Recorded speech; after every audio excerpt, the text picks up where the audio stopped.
How's it going, Rogues Gallery, and welcome to another card game video here on Red Zone Rogue. Today I am joined by Assad, the creator of Genesis, Battle of Champions. We're here to talk about Genesis, card games, maybe life, maybe coffee. I know we both have coffee here, so we're just gonna, sit back, relax, and we're just gonna talk about some stuff. I'll let Assad properly introduce himself, and then we can just start talking. Yeah. I've told so many different stories about myself. It's kind of like the Joker thing where no one knows what's really true. I love it. Things that are in common. I did my undergrad in computer science. My big focus was in computer science, linguistics, English. I love languages. I love history. So that's where I focused. Then after graduation, I went into the healthcare sector, and I did some consulting where I was a software tester for many years. And I worked with a bunch of different startups, which was really awesome. But then back in 2016, my mom got sick, cancer. It was really rough. And this is the sad part, the origin story. And after my mom passed away, I was trying to figure out what to do with my life. And I went back into healthcare. I went back to trying to make the world a better place. And after a while, I wasn't feeling it, right? It wasn't right for me. And my mom always told me to go into business, do something in business. So I thought my love was in collectible card games. I've been playing those since I was a little kid. And I wanted to start a company in this space. I wanted to impact the landscape of the industry. And it's interesting because in those days when I started, everyone I talked to was like, don't do this. Do not do this, because no game has survived except for Magic, Yu-Gi-Oh, and Pokemon. There's no point in trying. And so I was in it for about a year, and then Flesh and Blood hit the scene. And everything changed. Everything about this industry changed. And now I'm here, very, very blessed, very grateful that I have a chance to actually survive and make an impact on this industry. So that's a little bit about my history. Some cool things. So I do have a one canned question, but jumping off from what you said, you mentioned that you were like, this is where we start tangenting. You mentioned you were like studying history. I was actually also a history major before swapping to film, so I technically have a degree in film from the University of Oregon, but my original major was history. What parts of history were you studying? Because I know personally I was studying a lot of like medieval European history, but also a lot of Japanese history, mostly centered around like medieval kind of stuff. Yeah, I'm just curious what you studied. So as I mentioned, my degree was in computer science and linguistics and English. So it was really cool for me to find out that some of the principles we study in computer science, like how a binary tree looks like, is how the English language is formed and vice versa. And then I started looking into the history of languages. And it was really cool being, so I'm bilingual. I'm not fluent in Urdu, but I can hold a conversation. That's cool. And then I've always had a fascination with the Latin languages or the Romance languages, right? Oh, yeah. For French, the word for two, and in Urdu, the word for two was the exact same. Really? And it's really cool to find out that this is because they share one mother language that's split up. So you had the Indo-European language was split off to India and split off to Europe. So when I talk about actually how Genesis is and the history or the lore behind Genesis, I'm actually basing it off of how the history of the Indo-European language evolved. And that that pathway. So that was the thing I really loved. I love how languages, actually one of the coolest things I learned was how the word for water in almost every language is different. Because that was one of the first words that they had to figure out how to communicate.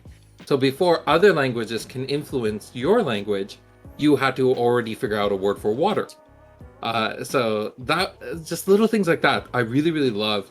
And I love writing systems. Like, how did we come up with our 26 character alphabet, and how Arabic is actually a language that doesn't write vowels in. So how do you know how to pronounce words without vowels? These type of things just fascinated me. So that was my big history lessons that I took. You'd get along very, very well with my partner Robin and one of her best friends from college, because her best friend literally studied Latin. That was her major, and my partner Nice. Robin was an English major, but she did a lot of studying into Old English, and did a lot of translations, and Yeah. she has opinions on various translations of Beowulf, for example, like which ones are Awesome. better. Yeah, it's very interesting you said that too, especially since you brought up French, because I took, oh man, 7 or 8 years of French. I'm not very good. Je suis pas un mauvais étudiant. I'm not a very good student when it comes to that kind of stuff. But yeah, I find it really interesting too, actually. Cool. So my canned question, and this is something I'm going to ask everyone from now on who's going to be on these interviews, and this is just kind of like an icebreaker thing. Like, what is? Because I'm a huge fan of art. I love art, both in card games and outside of card games.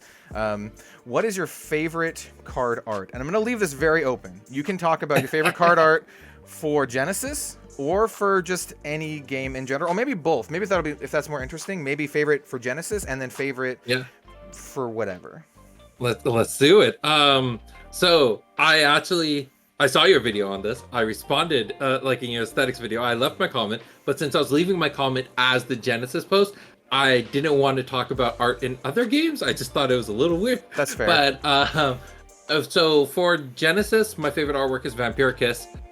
It's the artwork that if I wasn't the person who created the game and I was just someone who saw the game for the first time, that's the art that would have sold me into the game. But my overall favorite artwork is 7th edition Dark Banishing. Ooh. From Magic the Gathering. And it's this merfolk who's being I think I know. like tossed in the seas, and there's a nice poetry to it, but at the end of the day, I'm actually, after watching your video about aesthetics, I'm actually on the opposite side. I'm a person who gets into a game first and enjoys the aesthetics over time because of my appreciation of the game. If I don't like the mechanics of the game, then I'll never enjoy the artwork. That's fair. So for Dark Banishing, I have so many memories of winning games or, turning the tables because of this one card over and over and over again that became iconic in the group. Whenever someone played Dark Banishing, I was like, you're doing Assad's card. I'm like, yeah, that was me. I owned that card in my group. So that's why that artwork means so much to me. It's because of the mechanics first. Those are my favorite arts. I'm trying to think if any other collectible card game has had art. I'm a sucker for Fate Stay Night. So when what was the I have TCG? I have a Fate character right here. It's like the casual version of oh crap, Saber, but I forgot Arthur. Yeah. So there was this one TCG. I'm trying to remember which one. I want to say Wise Schwartz did the different animes. So I got a bunch of cards from there. But at the end of the day, it was more about I just really loved the anime, so I just wanted cards from that. I think all-time favorite has to be Dark Banishing, 7th edition. Now I have it's an obscure one. Now I have to look that up too, because if I remember right, Dark Banishing. See, this is getting to my old Magic stuff, because I don't know a lot of new Magic stuff, but old Magic stuff, I'm right there. So like Dark Banishing's what, like 2 and a black, destroy target. Is it just non-black creature? Non-black. Can't be regenerated. I remember when it came out, because I'm like, why do I want to play a bad terror? Because it's like costs 1 more than terror. Yep.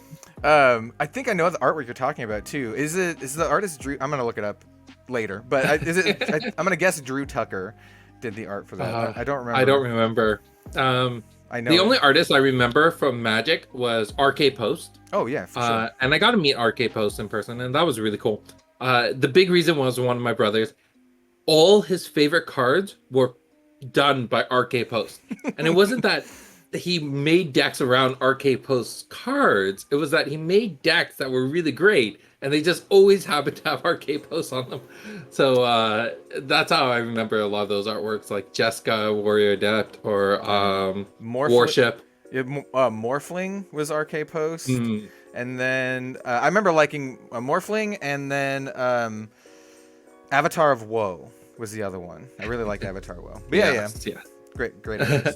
And Yeah, that was the first time I ever got to meet an artist from a game that I played. So I remember having my binder and I had some foils, and I got him to sign those. I was really excited about that.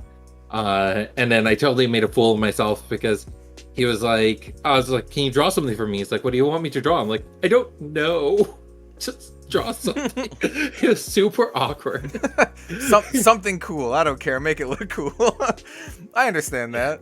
I understand that for sure. How did you, so we're talking about card games anyway. How did you initially get into card games? Was it just kind of like something you saw at a hobby store? Was it because of friends or a family member or something? Yeah, it was, so my dad, he wanted to find a way for me and my 3 older brothers to bond. So he bought us a bunch of Magic cards. Oh, that's cool. And he was like, each of you get to pick a color and we divide the cards that way. So my dad was blue. My oldest brother was white. Second oldest was green, then red, then I had black. So I've always been into the dark gothic stuff, so it was just a great fit. That's when I saw my first vampire card, Krakekian Vampire. I know exactly the one. Yep, I love that. So I got that. That was a big focus in the early days. Then my oldest brother, his friends were starting to play a card game called Overpower. So he ended up slowly converting all of us brothers and all of our cousins and all of our family friends to start playing Overpower. So we played that for several years. And then once that game stopped being published, the rest of my brothers just stopped playing collectible card games for years, at least 4 or 5 years. I got into Pokemon during that time, got into Pokemon, and then I got into Yu-Gi-Oh! And eventually one of my brothers was like, hey, do you remember when we all used to play Magic as a kid? And I was like, yeah. He's like, you want to go do a booster draft? I'm like, okay. So we went and did a booster draft. And then at that time, I got all my friends back into Magic. So it was kind of, I never stopped playing collectible card games, but my brothers did for a period of time.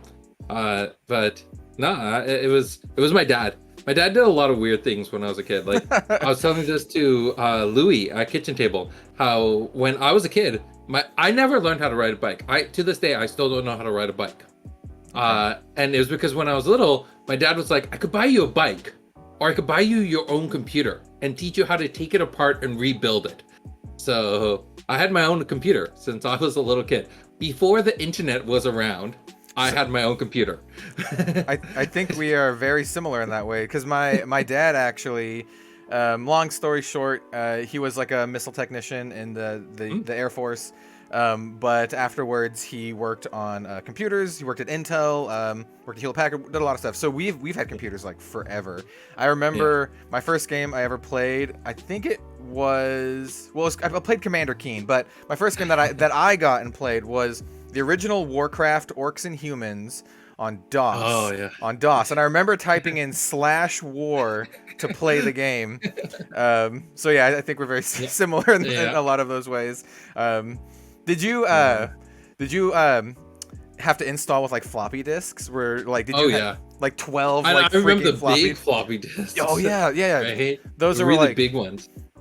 Yeah, because we had like Commander Keen and stuff on the really big ones. Yep. Yeah. So yeah, I remember doing all that. I remember, just my relationship with technology is really weird that way. My dad is actually one of the founding members who brought the internet to Canada. Oh, that's super cool. Yeah, he actually has a little plaque and a USB thing, or some sort of like a trinket of being like, okay, here, you are one of the founding members. So, or like one of the first few people to actually register a domain as well. So I remember being a little kid and telling people, oh, my email address, which was already kind of weird to them, but it was like my name at sygi.com. And they're like, huh? Like, how did you get SYGI? I'm like, yeah, my dad owns a domain space. No one understood what this meant and how cool this was, but it was the thing. Yeah, that is very cool. Yeah, very interesting to hear that particular story. I bet it's pretty crazy. Yeah. So let's see. Talking about your favorite, basically, I assume your favorite Magic color then is like black, if that's kind of like your thing. Me too, more or less, actually. Even though my favorite Magic card's probably Chevron Dragon. I always liked black, and I always got annoyed when people would kill my Shivan Dragon with Royal Assassin. So you played all these card games. How did you come up with the idea for Genesis then? Especially, I'm very curious, like, not just the idea for, like, making a card game, but also, like, the idea for making it, like, a grid-based game, and that kind of stuff. Maybe we can extrapolate on that, but I'll let you talk about that first. Yeah, so it started off really, really early versions. The first version of the game actually was a reskin of Yu-Gi-Oh! Okay. So Yu-Gi-Oh! Already has kind of a grid system in there. But instead of having like an attack monster zone and a trap zone, we had an attack zone and a defense zone. And certain cards or certain stats got attributed between the different zones. And then you would have field effects, which are more dynamic. But it was basically just a reskin of Yu-Gi-Oh! And then as we tried different games, so we'd play Yu-Gi-Oh!, design a version of Genesis. Right, then we'll play Magic and then redesign that version of Genesis. Then I sat with my friends and I was like, let's just try every single TCG we can find starter decks for. So we started playing a whole bunch of games and we came across one called Huntek. Oh, I'm familiar with that. Yeah. Yeah, that's the one where you have like 5 rows and you're trying to cross to your opponent's side and they're trying to do the same. And my friend was like, you know, if you just made a universal board that you just moved around, it would give a really interesting feel to it. And so that idea came about shortly after we had just played Warhammer for about 8 months or a year. So bringing in that miniature, that tactical elements into the TCG space, also having played Fire Emblem, Heroes of Might and Magic, Final Fantasy Tactics, bringing those concepts in, it really just brought a new feeling to the game. I think part of it that solidified the concept of the game is also Diablo, or kind of those classic RPGs. But that idea of you and this big boss, or you and another character trapped in a small space trying to fight for your life, all those things kind of came together. So I like to talk about how Magic, when it started, there was no reference, not as many games to reference in its design space. So where it started was perfect because it was a CCG version of D&D, right? Yep. But in my life, I played a whole bunch of games and I played them from a designer's perspective. So I didn't play them purely to just be entertained, but I played them to learn how did they design it? What did they do differently? What ideas could I extrapolate? And I took about, 20, 30 different games, little elements I loved, and I put them into Genesis. All that being said, I'll admit that Genesis isn't perfect. There's things I wish I could go back and redesign. But for what it is, for what we're doing with it, I think we're in the right space. And we're trying, we're experimenting, we're growing. So I have a lot of hopes for the future. But there are some things I definitely wish I could have gone back and redesigned. But say, Livy, that's life. Eventually you have to launch the product. That's one of the biggest things I learned in being a startup, which was until you actually start selling and making dollars, you're not a startup. You're just someone who's, ambitious, but you're not there yet. So making sales was very, very important. Yeah. I've had a lot of friends who've kind of been at the starting areas of that, where they like have ideas and they just have ideas. The ideas never go anywhere, right? They never actually, act on it and make a product. I remember at one point I was maybe like 10 or 15 years into designing Genesis, and someone told me, "What's taking you so long? How come you haven't sold the product? You haven't put together your final version of it?" And he was like, "My friend was able to put together a CCG in a year." I'm like, good on them. Yeah. How's the quality of that? Yeah.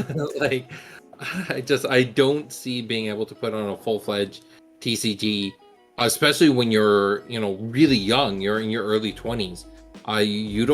There's so much more to learn about the design space that 20 years isn't enough. No, I agree. When you said like that person like developed a card game in like a year, I'm like, well, where's the card game? Where's the card game now? Like, yeah.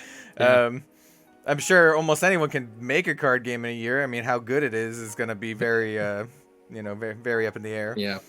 I know. Last time we went to go see my dad, we were kind of reminiscing about my early days of design back in 2002, 2003, and I went up to my room and showed my dad that I held on to all of that, not because I thought the game was going to go anywhere, but because I was too lazy to clean my room. Yeah. So they all just sat in a box and accumulated, and now it's this really cool like history of all the stuff I've designed to date. And it's just funny, like we laughed about it, and I look at those old designs, I'm like, yeah, this was a terrible game. Absolutely terrible. So yeah, I'm happy I held on to it, but it's not because it was intentional. Did you always were you always like a very creative kid? Did you always like to design stuff and draw, like do that kind of stuff as a kid? Because like personally for me, I used to draw my own comic books as a kid, and a very similar situation where I like just left them, and my parents like recently showed them to me in the last before COVID, but I was like, holy crap, man, like these are so bad. But and I also used to draw, so I've always wanted to get into like game design. As a kid, it was for for video games, right? Because I really love like Mario and that kind of stuff. Yeah. So I always used to draw, like hand draw players guides for games that I would make up. So I would make up a game and then draw players guides to it, kind of like designing the levels. Were you always like, were you like that as a kid? Like, did you design your own stuff? There are definitely parts of that throughout. Like when I was a little kid. My first intro to game design was my second oldest brother. Whenever we would go visit one of my mom's friends or an aunt and uncle who don't have kids, on our way to their place, my brother would be like, okay, I'm going to design us a campaign. And when we get there, we're going to play this campaign. So he was basically designing his own like dungeons, right? Yeah. And we would create the characters during the car ride. So when we got there, everything was ready. We just sat down and started playing. So I wanted to mimic that. I used to design my own dungeons. They were not good, but I would design it, but no one would play with me because my older brothers they're older brothers. They only spent time with me if they had to. Right. So I did that a lot. And then when we're in Overpower, so Overpower is a fighting game where you have a team of 4 superheroes from Marvel or DC, and your opponent has a team of 4, and you just go back and forth wailing on each other. So we would actually make our own characters. So we implemented like Sailor Moon or Spawn and all these other characters, or like Ryu and Ken from Street Fighter. So anything, and then we would like draw the characters and put in the stats, and make all the special cards for it. So used to do that. Used to do the same thing in Magic, where we actually made our own set, which was like a ninja set. Oh, nice. And we created our own mechanics and played that at home. And we used to design our own formats as well. So there's always part of this. And then when I got into my 20s, before starting this company, I remember my brothers buying board games, playing them, and then afterwards giving it to me and be like, fix this. Like, they started with a good concept, but there's something wrong about this game. And I'll take to the game, play with my friends, and then be like, okay, this is how I would redesign it. So I know I have my own concept for a board game, kind of like Marvel Legends. So that deck builder kind of concept. But another thing that I'm really proud of, and I do want to launch at some point, is my own version of a murder mystery party. Oh, really? That sounds cool. Yeah, because I did a murder mystery with my wife, and it was really interesting. But since we came late, all the core characters were already handed out to the party. So we knew from the very beginning, we were not the person who was going to get murdered, and we were not going to be the murderer. There's no way we were actually involved. We were really just there for the fun of it. But there was, and then on top of that, there was so much you had to memorize. You had to be in character. You had to memorize the script. You had to do different things. And despite how hard you showed absolute proof that the murderer could not be the murderer, it was like, but the script says that the murderer is the murderer. There's nothing you can do about it. So I wanted to design a game that was a lot more organic. And the concept behind it was you just have a regular party. Things are going on normally. But at the very beginning of the party, everyone's given a card. And it will tell you if you're the murderer or the detective, kind of like in Mafia. And everyone else is a potential victim. And then the murderer, everyone would hand the card back to the host. The host would know who the murderer is. And then after 10, 15, or 20 minutes, the murderer would get a text and it'd say, okay, you pick your victim, you pick how you want to execute the kill, and then send me a photo of it. So it'd be like, you have to get your victim to drink from a particular cup or eat a particular snack at the party or something like that. So it's a little bit more organic. And then after about an hour or so, you bring everyone together, and then you're like, you point to the person who's been murdered, and you're like, you have been murdered. You and the detective now have 5 minutes to question everyone to figure out if you can find the antidote. Otherwise, the murderer gets away with it. And it was a lot more organic, and it went really, really well with a good group of people who know each other. But once you got strangers in there, it got a little awkward. So I can see that a little bit, like taking pictures of like people you don't know. Yeah. No, that seems really cool. I really like that kind of stuff. I'm a big fan of that kind of stuff, and like social gathering games, like escape rooms and that kind of stuff. I think that's a lot of fun. And it's a fun way to just exercise your design skills when you're between sets. yeah, for sure. So we've talked about this a little bit, but maybe you can extrapolate on it. So where did you come up with the theme for Genesis? I know you said you talked about it just a little bit. Was it always fantasy? Did you have any other ideas, like you mentioned ninjas for like a magic set that you were designing? Was it always fantasy, or were there any other thematic inspirations? At the core, it was always going to be fantasy. It's always the thing that I've loved the most. Magic was one of the biggest influences growing up. I was a big fan of, Lord of the Rings, Harry Potter, and just anything related to the high fantasies or dark fantasies.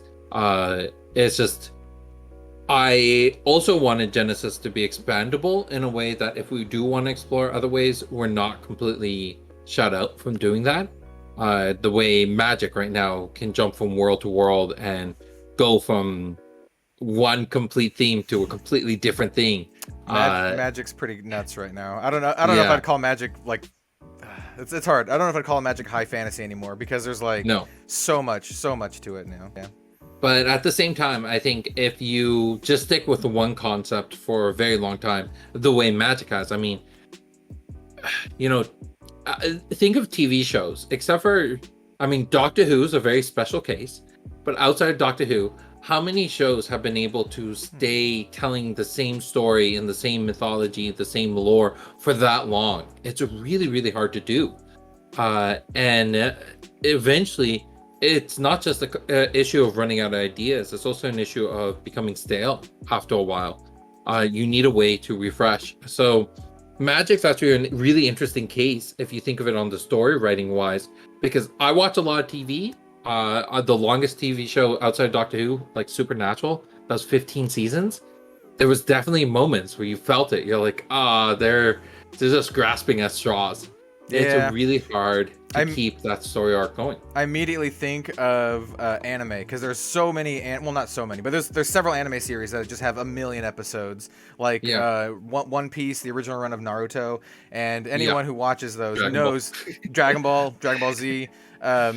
There's always like little tiny mini arcs, like in between the main ones where they just kind of like do nothing to fill time for like 30 episodes or whatever. So I can totally see that. So, and a lot of times we talk about some of the greatest stories or some of the greatest shows, and they ended after like 2, 3, maybe 5 seasons. Like that was a nice complete storyline. I really love it. Like not Buffy, but the Angel spinoff. I love the Angel spinoff. I thought it ended really well. And it's like, okay, that's satisfying. Let's just move on. Let that story end there. Let the writers go do something cool. So nothing, when it comes to writing stories, it's hard to stay in the same space forever.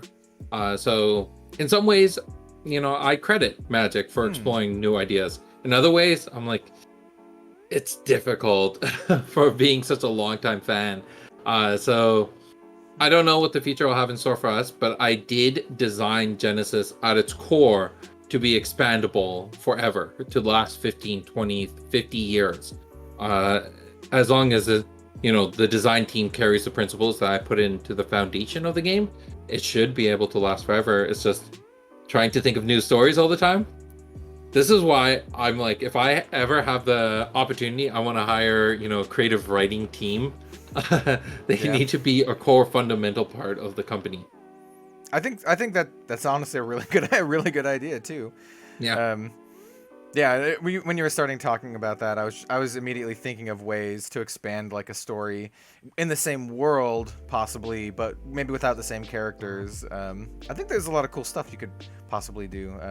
Yeah, but at that point, unless you are really creative yourself, otherwise the other approach, which is what I did, and I talked about this earlier, which is just look at our own world. We have like what, thousands of years of stories to tell you. So this is something that's kind of cool about MetaZoo, right? Where they're borrowing off of our lore, and being that can run you for a very long time, as long as you don't go too quickly into it, right? This was the issue Overpower had, which was in their first set, they launched all the like high-end characters. You had Iron Man, you had Magneto, you had Spider-Man, all the greatest characters. And then the second set, they released the not as popular characters, but people still know them, like Juggernaut, or then they get into the next set and you're like, there's like Shocker. Who are these characters? Yeah. Eventually you get to a point where they were releasing teams. Like you could play as all the individual characters, but then you also had the X-Force, and it's like, wouldn't the X-Force stats just be obscenely high? Like, I don't understand what's happening. Like, you can't do that. You got to figure out how to portion out the lore appropriately. And I really hope that that's how it looks like for all the games that are out right now, is that don't run out of steam at the very beginning to do a big splash. Let it build up over time. Yeah. What you said about MetaZoo, I think, is like their greatest strength, honestly. Just because that their core characters, I guess you could say, are real world things, give them a lot of extra push because it's automatically recognizable. Yeah. I'm honestly very curious to see where they go with their story. I know they want to jump around the world and explore different cryptids in different areas, but I'm very curious to see how they do that. So I know personally that Genesis has like an ongoing story. Have you planned out like the story for like the next like couple sets? Like how far in advance have you planned out like the story and that kind of stuff? So on a high level, if we look at the 10,000 foot level, we have our idea for this world, Jilara, and our next 2 worlds, with a loose idea for the next 3 worlds after it. Okay. When we get into more of the details, I have a good sense of what the next world's gonna look like, and hints of it have been dropped all over the current story arc. If you're reading what we have out so far, hints of what's gonna happen in the next world are everywhere. And then as for this world, we know I have planned out of what the ending of the story arc's gonna be, and it's pretty epic. It's something that's been in my mind. Like when I close my eyes, I can see it. So I have that ending in place. Now the next set itself stands a little bit separate from the rest of the larger story arc. So my lead game designer, I let him take it over, so he has more creative control on understanding the game and understanding the world and asking me questions. So Origins is gonna pivot a little bit in the story arc, and then coming back to Invasion, Collision, and War, which will wrap up the storyline for for Jilara. And then there's so much. Like the cool part is having a writing team. There's 4 of us, and you always get to propose an idea and then be like, okay, let's work it backwards. Does it make sense for what we've written so far, or do we have to retcon things? And does it make sense for what we have planned moving forward? But I'm really excited for how the rest of the story arc kind of plays out. Is it so? I know there's multiple, like you've already mentioned that there's going to be multiple worlds. Is it going to be like a Magic situation where you have a lot of the same characters that you see in these different settings, or are we going to have like a whole new cast of characters for each world with a whole new, thematic concept and that kind of stuff? There will be some carryover, but for the most part, we want to we want to break away world to world. And a big reason behind that is it creates larger design space. It allows us to do something completely different. Excuse me. There's a lot of different ideas that we have pitched for what we're going to do as we go from world to world.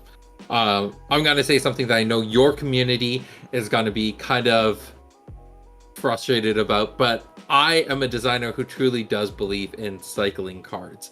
I know Flesh and Blood isn't, and if they can pull that off, honestly, 1,000 kudos to them, because in my mind, I don't know how it can work.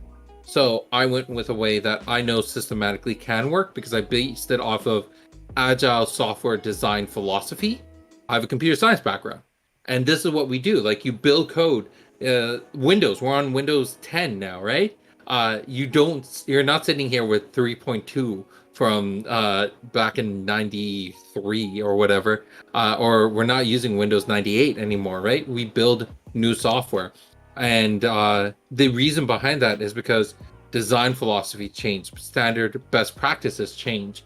And I feel like I'm fighting against the crowd sometimes, because a lot of people don't like the idea of card cycling, but we're going to try our best to maintain the game's integrity, because that's our number one goal, is that the game stays healthy and happy for its lifespan, and the players celebrate it. So that's one thing we're looking at, and our world system is how we're going to go about doing the cycling of cards.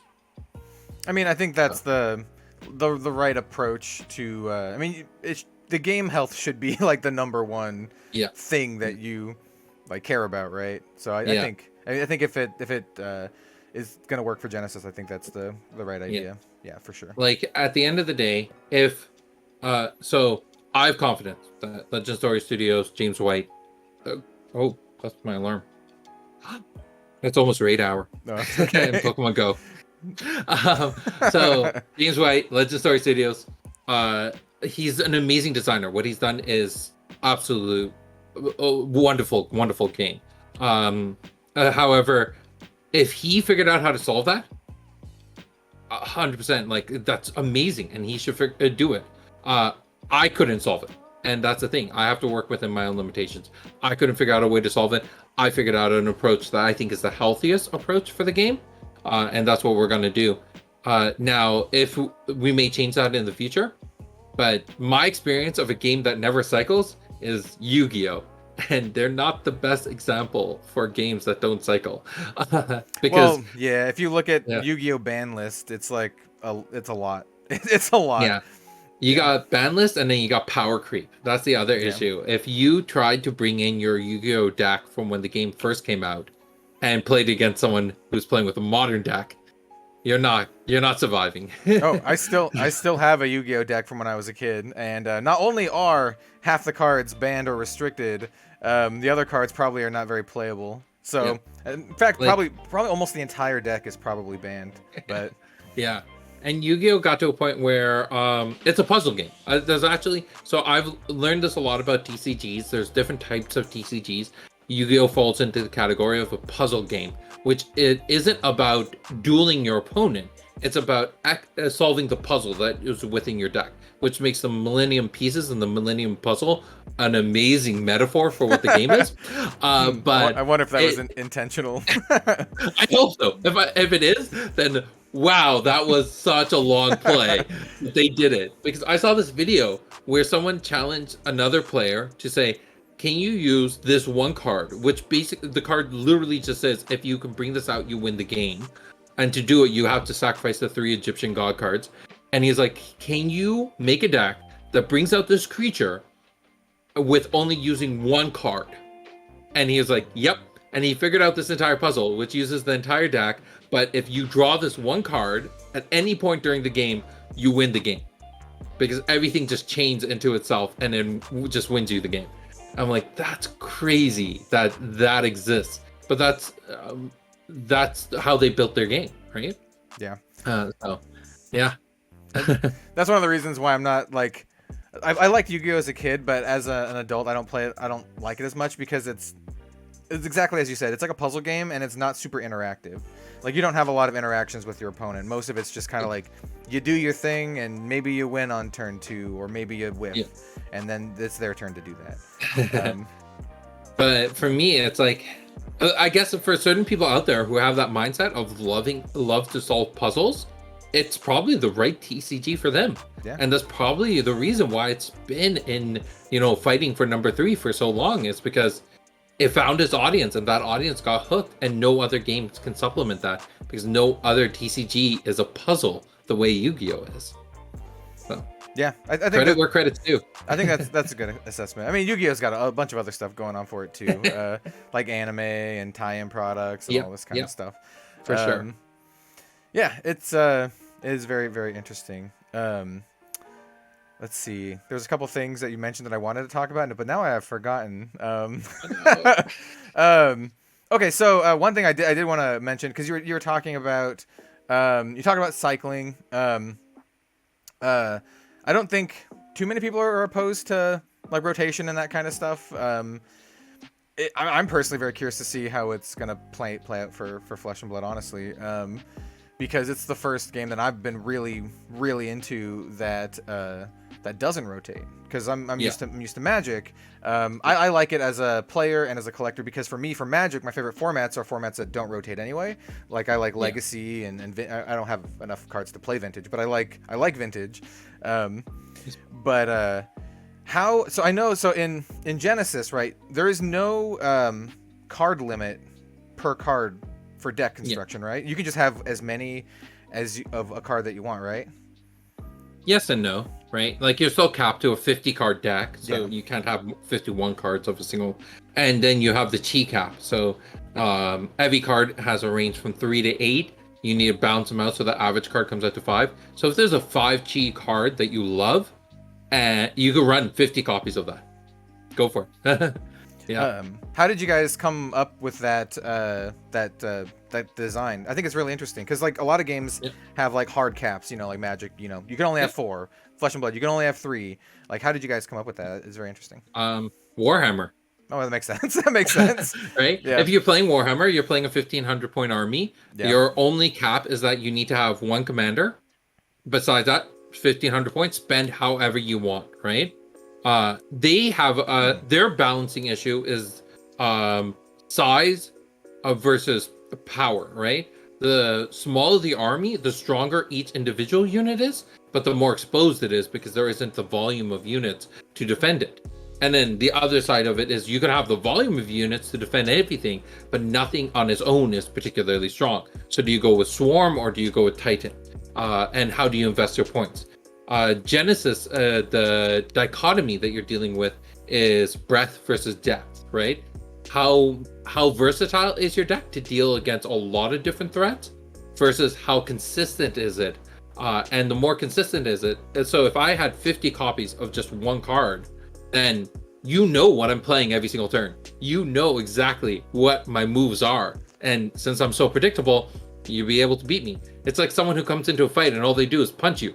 Well, eventually you'll figure out how to avoid that attack and just punch them back. It's right? It's like the classic arcade, like Mortal Kombat at the 90s. Yeah. Like someone just keeps doing the leg sweep over and over, just spam the leg sweep. Yeah. And eventually you find answers to that, and then their entire strategy is ruined. But then the other side of it is if you play a singleton deck, or like every single card in your deck's unique, well, yes, your opponent's not going to be able to predict what you do, but neither are you. And you have to change your strategy every single game, which a lot of players aren't adept enough to do that. I know that's definitely one of my weaknesses, is that if my deck performs too far outside of the boundaries I'm comfortable with, then I'm going to falter. Yeah. So that's the balance. That's the system we put in. Also, going back to Overpower. Overpower did kind of a similar thing. We had 4 characters. So just say Spider-Man, Captain America, Iron Man, and Hulk. Every single character had 4 stats on them: energy, fighting, strength, and intellect. When you summed up those stats on all your characters, it had to be 72 points or lower. And that's how they did their balancing thing. So if you wanted to put in a massive character like Thanos, I say these because everyone knows the Marvel characters, right, but the biggest character was Onslaught. So if you put in Onslaught, the only way to balance that out was with really, really weak unit. So someone like Jubilee. And then you're like, well, now I got Onslaught and Jubilee. He's got sparks. It's like, He's got sparks. Yeah. And then Onslaught was so far above the scale, and this is the thing that I loved about it, was it's so far above the scale that you had to put in 2 weaker characters to balance out Onslaught. And we have the same thing where we go from 3 to 8. So if you want to put in that 8, you balance it out with 1 3 and 1 4. So you're putting in 2 bad cards to balance out that 1 really good card. So I really like that concept in Overpower. Overpower did eventually put in a character who could 1-for-1 balance Onslaught, but that was the X babies. They were cute and adorable, but not very useful. Yeah, once the second you said Warhammer, it really made a lot of sense to me, because I was thinking about it from the Magic the Gathering kind of perspective, Flesh and Blood kind of perspective. But yeah, now that I think about it from more of a wargaming Warhammer perspective, it makes a lot of sense. And now that I think about it even more, you mentioned Warhammer. I did play the Warhammer, the last card game that they tried, Age of Sigmar Champions. I was like part of their content creation thing too. Nice. And it was very similar, right? So you'd have like a total point. I don't remember what it was. It might have been 21 or 22 or something. And you had to balance it between your 3 champions, right? So you could have your big champion like Nagash or whatever. But then you had to have like 2 little crappy dudes next to him. That makes a lot of sense. And it's one of those things that when most TCG players come and see the game, and they realize, oh, you can have 20 copies of a given card. This is so broken. I'm gonna break your entire system. I remember for the first 2 years, so many people, like at least 50 or 60 people, said that they're gonna break the entire design system. I'm like, can't break something that the wargaming industry has mastered for years, right? Yeah, and that's exactly why I wanted to bring it up, because like I know for a lot of my audience who's like watching this, if their only experience is Magic and Flesh and Blood, that's going to be one of the first things they see when they look at the rules and learn the deck building. They're going to be like, I can play like 50 lightning bolts or whatever. That's the whole Magic thing. Oh, can you just run like 50 lightning bolts? So I personally think it makes a lot of sense. And then the other nice part that we have going for us is the fact that there is the tactical element. So the same card does not do the same thing every single game. And that's a really interesting element. So if you're going back to Magic, you're playing Lightning Bolt, 1 red, deal 3 damage to target creature or player. That's what it does every single game, no matter what. Your opponent can counter it, your opponent can react to it, but what it's doing as a unit is the same every single time. And conceptually, that's the case in Genesis, but the fact that since you're moving around the board, the squares that you're going to be hitting are going to be different every single game. So that changes what can make a card broken or not. So even in a game like ours, we actually have a card that's very similar to Ancestral Recall, which is in Magic, it was 1 blue, target player draws 3 cards. And here it's Epiphany, it's 10 aura, you draw 3 cards. And for so long, people have been trying to tell me that this card needs to be banned.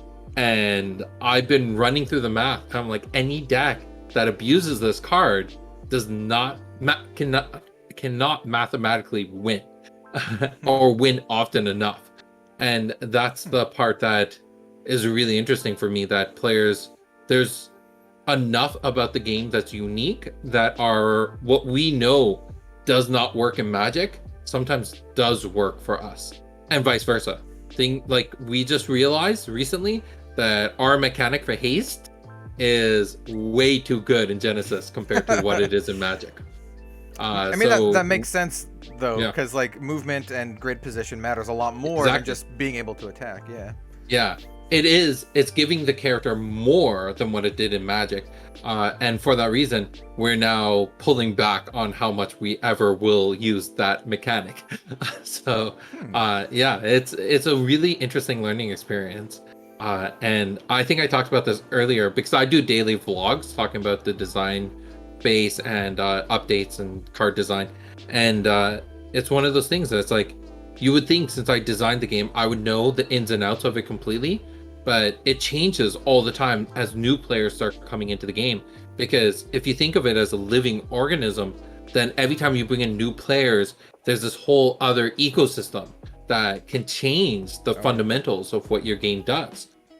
So That's why like I'm always learning about Genesis as I'm designing Genesis, which is really unique. Yeah, I think so. I really like listening to developers and designers talk about stuff, and a lot of the times when I see Richard Garfield talk, like have interviews, I'm always wanting to listen because I really respect the dude. And it's always funny when people ask him about early Magic because the interviewer always knows more than Richard does. He's either forgotten or it's just kind of like it's just gone. Yeah. So I always that reminded me of that a lot.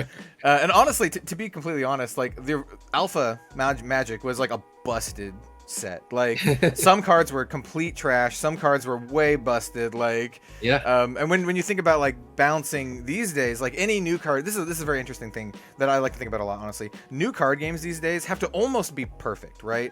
Like if you have a little hiccups or balancing issues, people are just going to complain so much. But original Magic was like not balanced at all. I mean, I know it was like the first of its kind, but like even if you look at the cycle of 1-cost 3 cards, like they're not all created equal. Like you mentioned Ancestral Recall, so I think it's a pretty tough challenge for new game designers and new game developers because you kind of have to be batting 100 right off the bat. The space is just so different right now because if you think about early days of Magic, you play the game, you don't like it, or something's busted. So what are your alternatives? Well, in 94, so in 93 when Magic came out, it was the only game. In 94, there was a huge boom of games that came out. I think there were 170 games that came out, something like that. I got some right here. Yeah, got some Wyvern, some Middle Earth. I think I have some of the Vampire the Masquerade over there. Yeah. Actually, interestingly enough, the company that's released the most amount of unique TCGs is Wizards of the Coast. Yeah. They release so many games. So anyways, there's actually a business philosophy of why I think they did that, but that's a different point. But so a bunch of games came out. So even if you decided at that time, hey, I want to go play a different game. Well, every other game designer, every other game on the market, that designer has only been making it at best case scenario for a year. They've been a designer for a year. Richard Garfield had been probably thinking about Magic for, several years, if not a decade, right? Yeah, for sure. So he was already leaps and bounds ahead of everyone else. Now you take it to modern day. If someone brings out a TCG, Genesis hits the scene, you hate it. Well, what's your alternative? Well, you can go play Magic that has been in sale for over 30 years, let alone design, with a huge suite of designers, testers, a lot of money backing it, plus a huge community that's playing it. So if you do not have a foothold when you go to sell the game, then you're just kind of screwed. It's true about any industry, but we're talking about TCG, so we'll focus on that. Yeah. It just occurred to me. So Genesis is a game, for those of you who don't know this, Genesis is a game out of Canada. Is Genesis like the biggest like domestic card game in Canada? So we are as far as I know, talking to all the distributors I've talked to who have been in the industry since 93, we are the longest lasting Canadian TCG. That makes, that does make sense.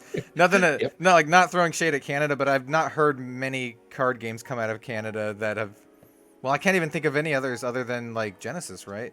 Like there is another one that's being built out of Woodstock, Ontario, called Legions at War.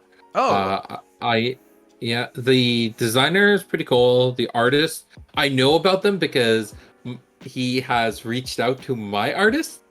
Who have worked with them on the project. I actually, if any designer ever reaches out to me and it's like, hey, I love your artist, can they work on my project? 100%. I'll, because I don't own my artists. They are their own individual people. But 2, my artists need to get paid. So if someone else has gotten paid them, I'm cool with that, because I know that my art team, they love Genesis. It's their pet project. My core art team has been working on the project since day one, more or less. So they built the world. They're not leaving it. But at the same time, I'm not going to treat them poorly because of that. I want to keep them. Anyway, so Legions is coming out in Ontario. There's a game I heard of coming out in the Maritimes. but they're still early stages. Okay. But yeah, it's not a very common thing. Canada's much smaller than the US, and there aren't as many entrepreneurs, especially in the TCG space. But on the other hand, in the board game space, huge number of Yeah, designers for sure. coming out of Canada. So yeah, that's kind of a cool win. Yeah. So you mentioned artists. I'm very curious. This was not one of my questions, but I'm just curious. How did you like acquire your artists to begin with? Did you like do like scouting, like finding artists? Were they like local people or like friends? Like how did that happen?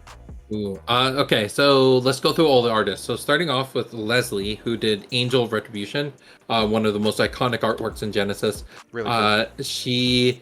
What happened was I was living in Seattle at the time, back in 2010, and at this time I was still early design phases, and I used to go to F&M, Friday Night Magic, doing booster drops every week. And I eventually met this one guy, and he's like, "Oh, I heard you're working on a TCG. My girlfriend's in art school.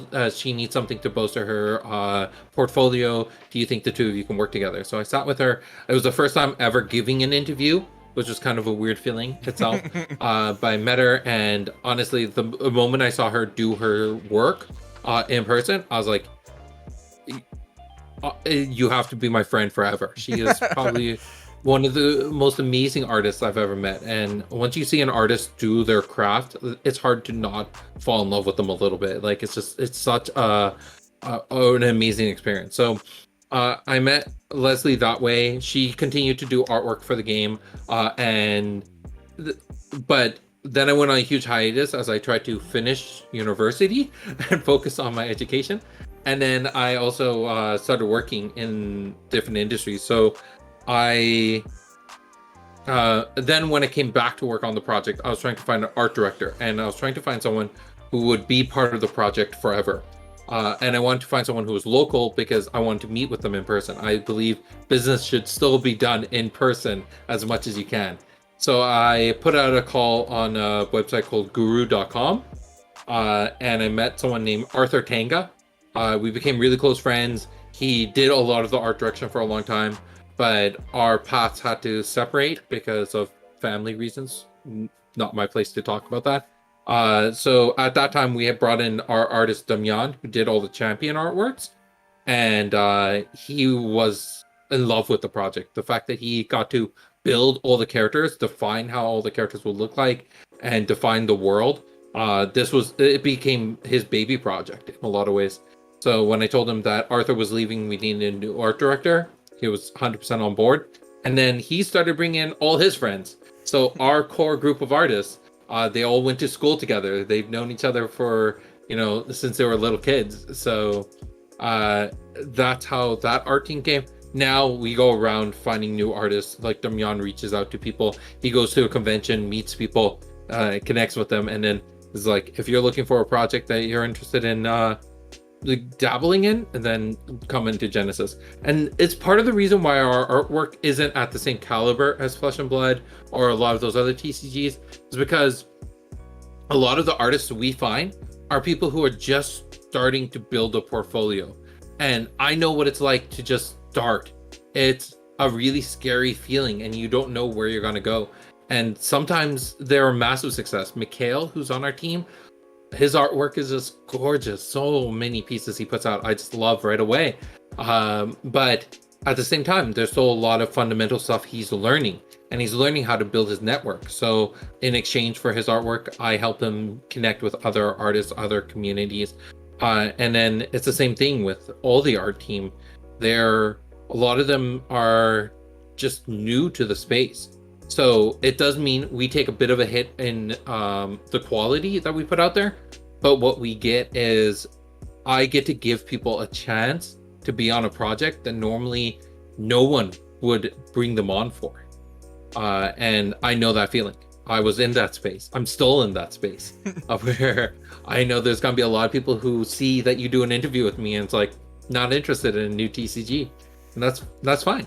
But it's hard fighting for your space in the world. I really respect that. It's one of the things that you mentioned, like Flesh and Blood art. it's one of the things I like about Flesh and Blood's choice of artists too, because they choose a lot of artists who aren't like like TCG industry people, you know. They have some more recent ones, but same for Genesis. I really respect, like, you know, choosing, you know, lesser known artists, like newer artists. I think it's really cool. Because like I said at the top of the show, like I'm a big supporter of art and artists, and you know, I'm not just, when I say that, I don't just mean like the really top people, you know, like Seb McKinnon or whatever, like you know, like all of everyone else too. So yeah. I think it's really important, especially if you're going to be a company. Remember your roots, remember where you started from. And for me, I bootstrapped this entire company. When I put out the numbers on our print runs for Alpha, a lot of people were really shocked how little product we ordered. Like the first print run of booster packs, I made 11 booster packs, not 11 booster boxes, 11 individual packs. Because that's all the money I had. That was literally all the money I had for booster packs at that time. So I know what it's like when you're putting everything on the line, especially in a creative space. So how can I not relate to artists who are just graduating, can't find a job, can't get themselves out there, and they really want to prove themselves. So I have so many artists like Romiana, who did Baruch, the horse artwork in the game. She's gone off to a big company, and that's awesome for me. That's a huge win for me, because now I remember when she first came to us, she was like, my commission artwork is $40 per piece. And I was like, no, I'm paying you way more than that. I'm not going to pay you $40. And I was like, are you okay with this? And she was like, yes. But I was like, no, I'm not okay with paying that little. And then even the Angel art piece, Leslie was like, yeah, it's $50. I'm like, no, I'm not paying you $50 for I'm paying you a lot more. So I could talk, maybe I'll talk a little bit about behind the scenes stuff that I'm doing. I've been commissioning a lot of artists. Some of them are official Flesh and Blood artists, and those commission pieces are expensive, because the people that I'm talking to are actually like, they've done like stuff for like League of Legends and stuff. But like my good friend Lizzie, who did the original Red Zone Rogue channel avatar, she like wanted to charge me like, I don't remember how much. It was like 15 or 20 bucks. And I'm like, Lizzie, you are worth more than that. Like, I'm like, invoice me for this amount. And it was well over $100. And she's like, what? And I'm like, yes, invoice me for that amount. Yeah. You are worth more than this. And I've been commissioning several like anime themed playmats, because I know people watch my channel. There's a decent amount who like anime style stuff, because Red Zone Rogue initially started out as kind of like a Force of Will channel, and there's still a lot of folks left over from that. And so I have I plan to launch my website, redzonerogue.com. It's just gonna have, I'm not selling cards or anything. It's just gonna be like, you know, merch, my own merch, right? And so I'm gonna do a bunch of playmats, and at least 3 of the playmats, I keep looking at them.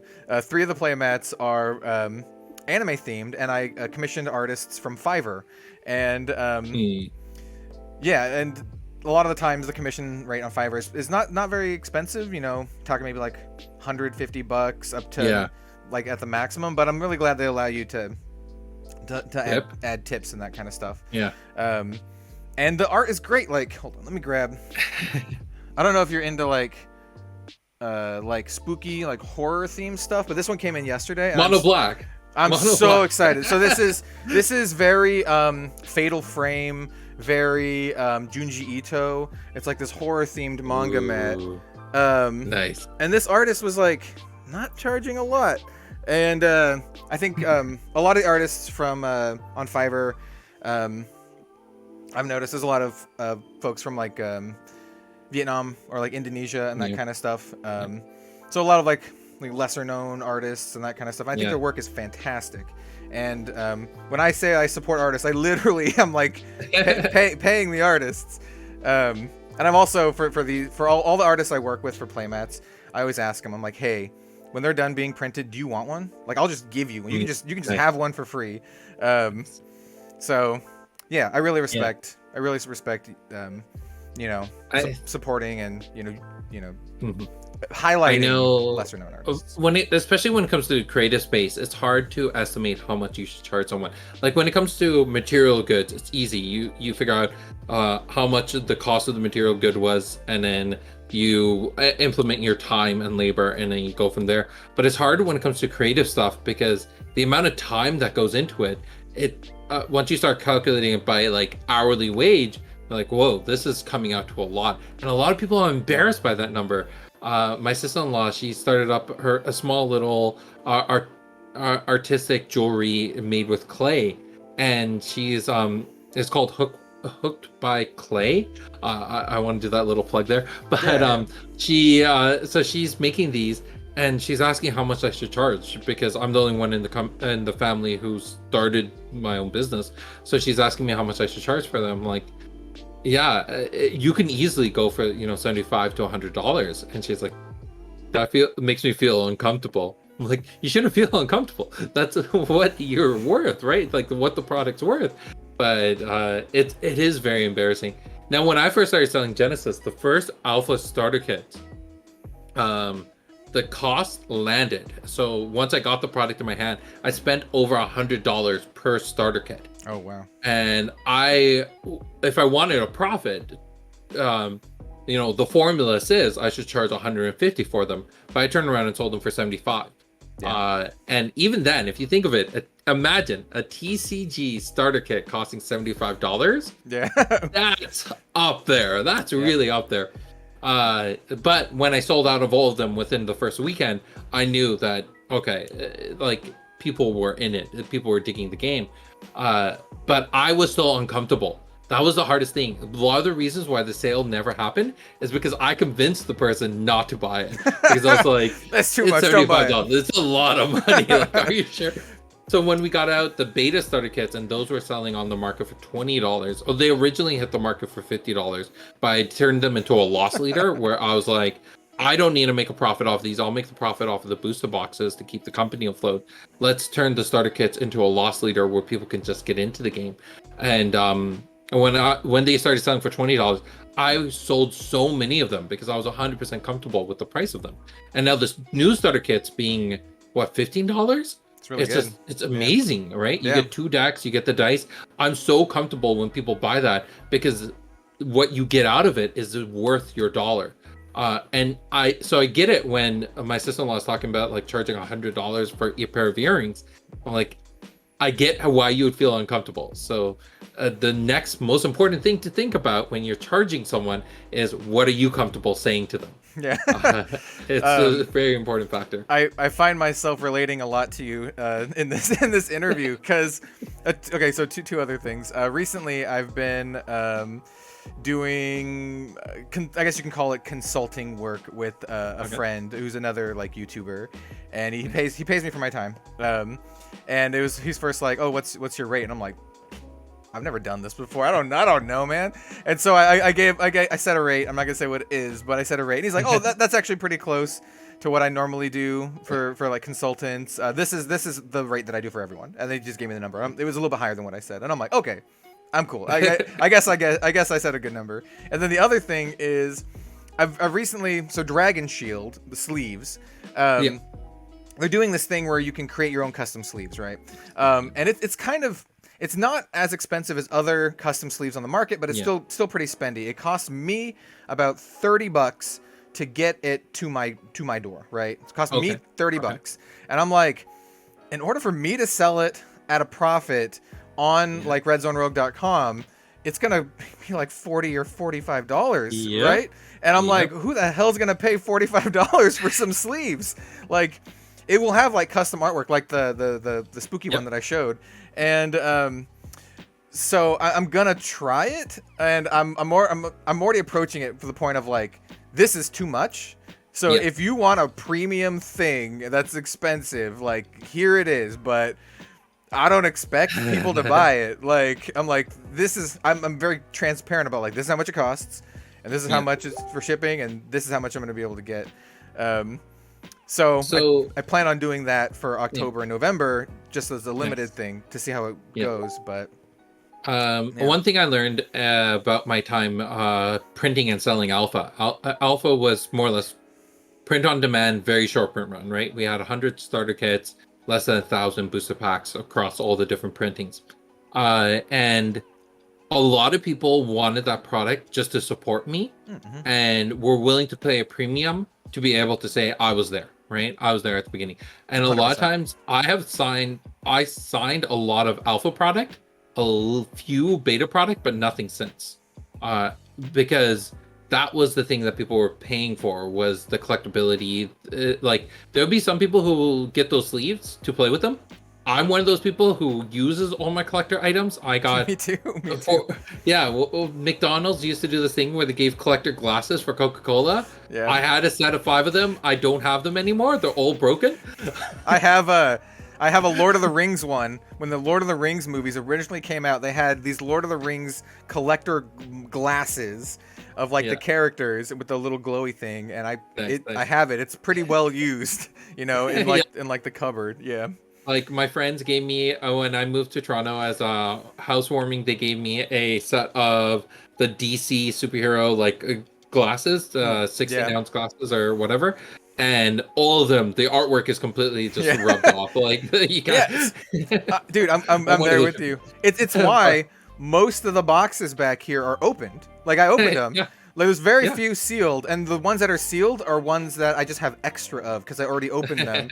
Fair enough. So like there's some like Genesis ones here. There's like some older like Middle Earth CCG stuff, but most of these are opened, and that's because I'm with you. Like, I buy these things because I like them and I want to like experience, like enjoying them. Yeah. But I know a lot of the people would also be just picking up those sleeves or supporting you because they want to support you. For sure. And it's one of the things I look at when it comes to Patreon. We have a lot of people who back Genesis through Patreon and want to make sure that the game can survive so we can keep the lights on. So Patreon helps a lot with that. And when I look at that, a lot of them they want their promos, they want their exclusive stuff. That's all cool for them. But when I'm delayed or I'm slow or I can't deliver on certain things, like, don't worry about it. Like, we're here to support you. We just want to make sure that the game survives. That's how you know you have a good community, where they care more about you rather than like the things that they get from it. So like, I know when we hit the pandemic, at that point, really early days, I was like, we're done. Like, Genesis isn't going to survive, because we advocated for 2 big things for Genesis pre-pandemic, which was play at your LGS and don't play digitally. So the pandemic kind of hurt us with that. Yeah. But when, the entire country was like, you can't go to your LGS anymore, and we didn't have a backup plan on the digital side, I thought the game was done. But then it was the community who reached out to me and was like, can you create larger Patreon tiers? And I was like, sure. So that was a very big moment of me, like, brushing myself off and being like, we will survive. We will figure out a way out of this. Anyways, so something I wanted to mention, you were talking about anime things. So Leslie, who did the Angel Retribution and a lot of the original cards, she is actually traditionally an anime artist. Really? Wait. So she did anime alts for some of the champions. Yes, I was going to ask you about those because I saw the anime alts. I really like the Nubia one. Looks really, really sweet. I don't have a copy, but it's really cool looking. If you don't know what it is, you should Google it. Maybe I'll have an image here if I remember to put an image here. I just sent you the Raha one, and I will send you the Nubia one right now. It is very, very sweet looking. So those were promos. There's a convention here in Ontario called Anime North. When we went there, we made these special promo cards. And when we got there, we thought, okay, these were going to be a big hit. We would be able to get a lot of people interested by having these promos. And we only made like 30 of each, right? So there were very few print. And we barely gave any of them away. And then over time, when I hosted other events outside of Anime North, I started giving these away. And now people are reaching out to me being like, oh, I need to get that promo. I need to get that promo. Oh, dude, like, yeah. They're gone. They're gone. They're long gone. Where were you at Anime North? We had so many of them at that point. Yeah. Yeah, I mean, anime is a topic for a whole other discussion, but anime in itself is becoming a much more popular and mainstream thing over like recently, which is very interesting to me. I watch one of my favorite podcasts is They don't really need to be plugged because I think they're one of the most popular podcasts out there now. It's called Trash Taste, which is like 3 anime YouTubers that just talk about crap. And they talk about a lot about Japan. But the fact that they have like one of the most popular podcasts, just one of the most popular podcasts, period. They have millions of subscribers. Shows a lot for the growth of anime as in like an industry and that. I think a lot of it, this is super tangent, I think a lot of it is due to the popularity of like VTubers and that kind of stuff, because they are like super popular in certain circles of the internet. So I wouldn't be surprised if we see more anime style, lumping this back into card games, I wouldn't be surprised if we see more successful anime style card games in the future in the West here. I know WeCross is getting an English translation finally in the next couple months. I'm very curious to see how well it does. I think the game is great. If you're into that anime waifu style art, I think the game plays really well. I think the lead designer for the game is a former Magic the Gathering Hall of Famer. So the game it's a good game. But I'm very curious to see how well it does, because traditionally people are always like, because I used to do a lot of Force of Will. In fact, I have some Force of Will back here, and people would always say like, oh, they like the game, but they don't like the art style, or they don't like, it's not family friendly or whatever. And I'm very curious to see if that overall sentiment has changed. That was a big, like going back to that family friendly thing, like that was a big thing when we started the art direction for Genesis, which is, so I grew up in a very conservative household. Like my mom very much wanted me to grow up with the, don't date, don't interact with girls. And whenever I did, like my cousins and everyone, they were burqas, like it was a very conservative household. So when we started the art direction, especially working with a lot of the artists, like Damian and his crew, they're very desensitized to that, because that's part of what you have to go through when you're going into art school. So a lot of the champions were showing a lot more skin when they had their first revision. And I was like, nope, we gotta tone this back a lot. So we, in places where we could talk about it logically, then we talked about it. But a lot of the times it was like, no, especially with Idris, one of the lead characters, she had a family that she lost. So she was a mother. She was, a pillar of her community. So to think of her dressing in a very skimpy way was like, nope, that doesn't make sense. Yeah. But for some of the other characters, it was like, okay, they're fighters or stuff like that. So it was a very interesting conversation. It's something that I would adhere to more and more as we go forward. But it's a very difficult thing to figure out what your art direction is going to be, especially if you're not an artist. It is very difficult. Yeah, I agree. I agree a lot. I have a couple things to say, like personal things. So like, back to the play mats that I was doing for the anime style. I have 2 that they're not lewd or anything, but I wanted to make one for sure that was like what I would consider family friendly. Like, so if someone wanted to get a mat and they still wanted the kind of anime style, but they wanted to play with their family or their kids or whatever, I really wanted to have that. And so I have one that's like kind of cutesy, but just very like very, very family friendly. I think a lot of it is like knowing your audience and knowing what like their expectations are, or maybe even if you don't know your audience, catering towards the kind of audience you want to have, I guess could be another way to look at it. So that's something I think about a lot when I'm doing my own like channel branding and that kind of stuff. Just I've thought a lot about that more recently since I've gone full time. Now I'm thinking about it more as like a business kind of thing, and I always took a lot of business classes and stuff in high school and college, and I found it boring, but I'm decent enough at it. So it's stuff I thought a lot about. And one thing in particular, because I know my audience and I know the age range and of that kind of my audience. So this is true for a lot of card games too. But my core audience is about like 20 to 25-year-old male, basically.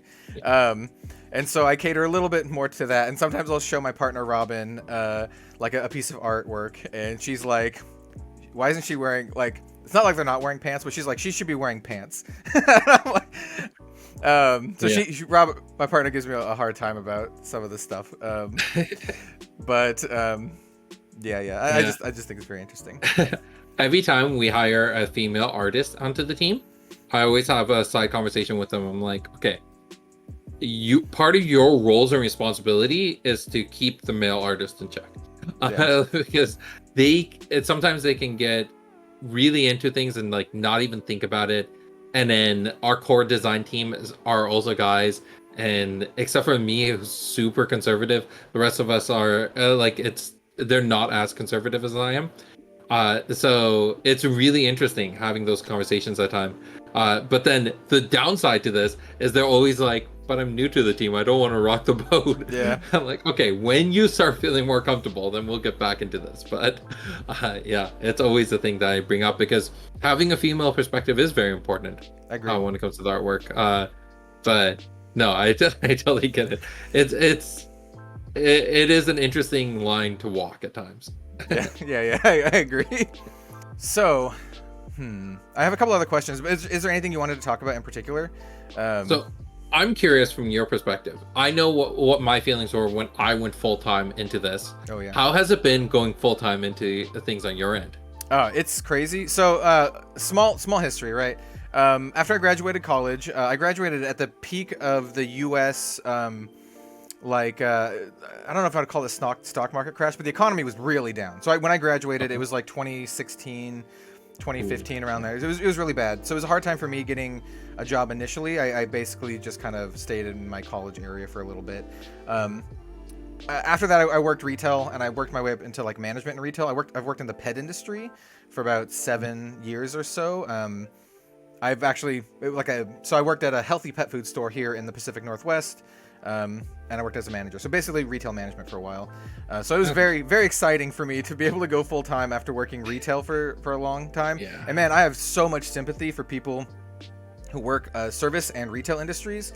This is like another aside, but I'm all for like the working folks, and like I've been there and I know how tough it can be. So I feel for all the viewers out there working service or retail or any kind of crappy job, man. I really feel for you. But it was very interesting and very almost like I want to say liberating, but kind of.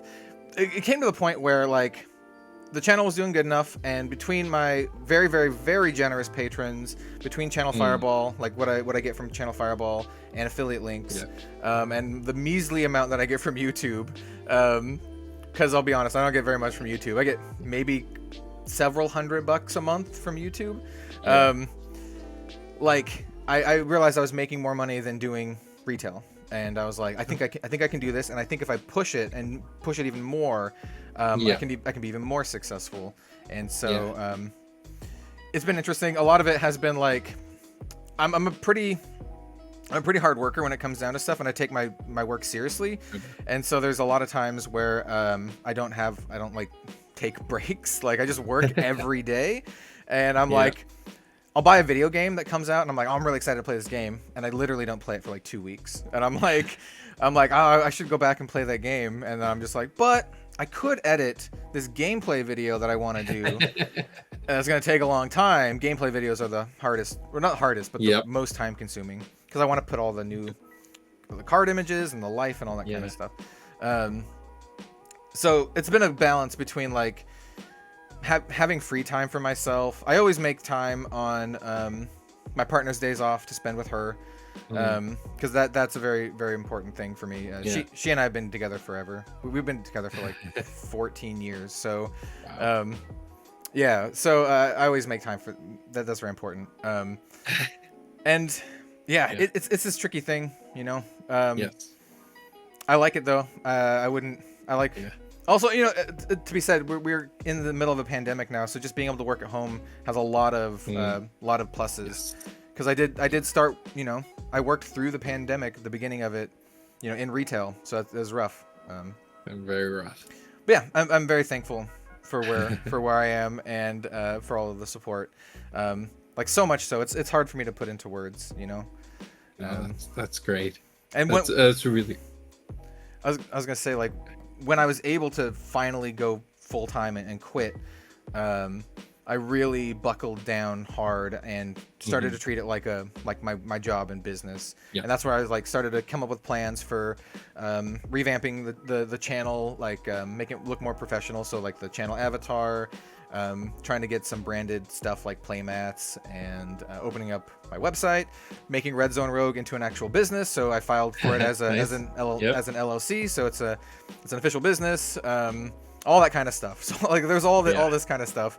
And I'll be quite clear on some things. I was able to sell some cards from a lot of MetaZoo, I'll be honest, for a good chunk of money, which is allowing me to do a lot of this stuff. So yeah, No, that's good. That's my spiel on that, I guess. Yeah, I think so. My time doing this, you're the only person I got to see that journey of going from doing this as a hobby to taking it seriously to going to full time, now really growing and expanding things. I've seen store owners make that switch, which is really exciting and really terrifying for them when they go from full-time job during the day and then hobby store to the evening to like now running the hobby store all the time.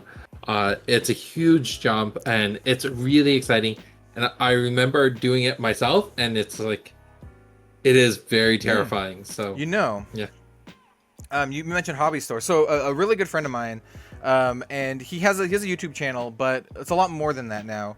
The YouTube channel is FAB Foundry. Started out just as like a online singles retailer for Flesh and Blood, and in the last month or so officially opened up his first brick and mortar store here in the Portland, Oregon area called Discs and Dice. So if anyone watched my like Tales of Aria pre-release, that's the store that I went to. And it's very interesting, like him doing that, because I've been talking to him throughout like all of the whole process.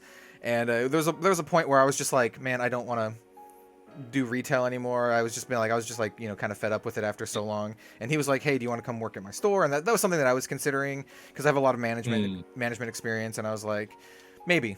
Yeah. But let me see how this other stuff pans out. I feel good on the decisions that I made, but still, I totally feel it. I don't think personally I would be terrified to try to open up my own store, seeing how much goes into it. And Travis has done an amazing job with his store. It looks fantastic. It's very clean and open, and he has a very good mind about it. And I think he's going to be very successful because of that. But it's a lot. It's a lot. And I don't know if I'd be able to even do that. Like, so like even like coming back to like your experiences, like this is something that I think I don't know if a lot, but I can't be the only card game player who's like thought about like wanting to make their own card game, right? And I think that in itself, like the fact that you did that, and that like it's like gaining traction and becoming part of like the YouTube dialogue about like card game dialogue, I think is fantastic. And like I give you like huge kudos to like taking that first step, like just that first step to just doing it, I think is like is a big deal. It's intense. It is. Yeah. It's so intense. I had someone come up to me, and I was doing a open house at another store. This going back to the person who created Legions. Oh yeah. I was doing an open house in Woodstock at his store, and he was like, so I'm looking at releasing my own TCG. What's some of the advice you would give me?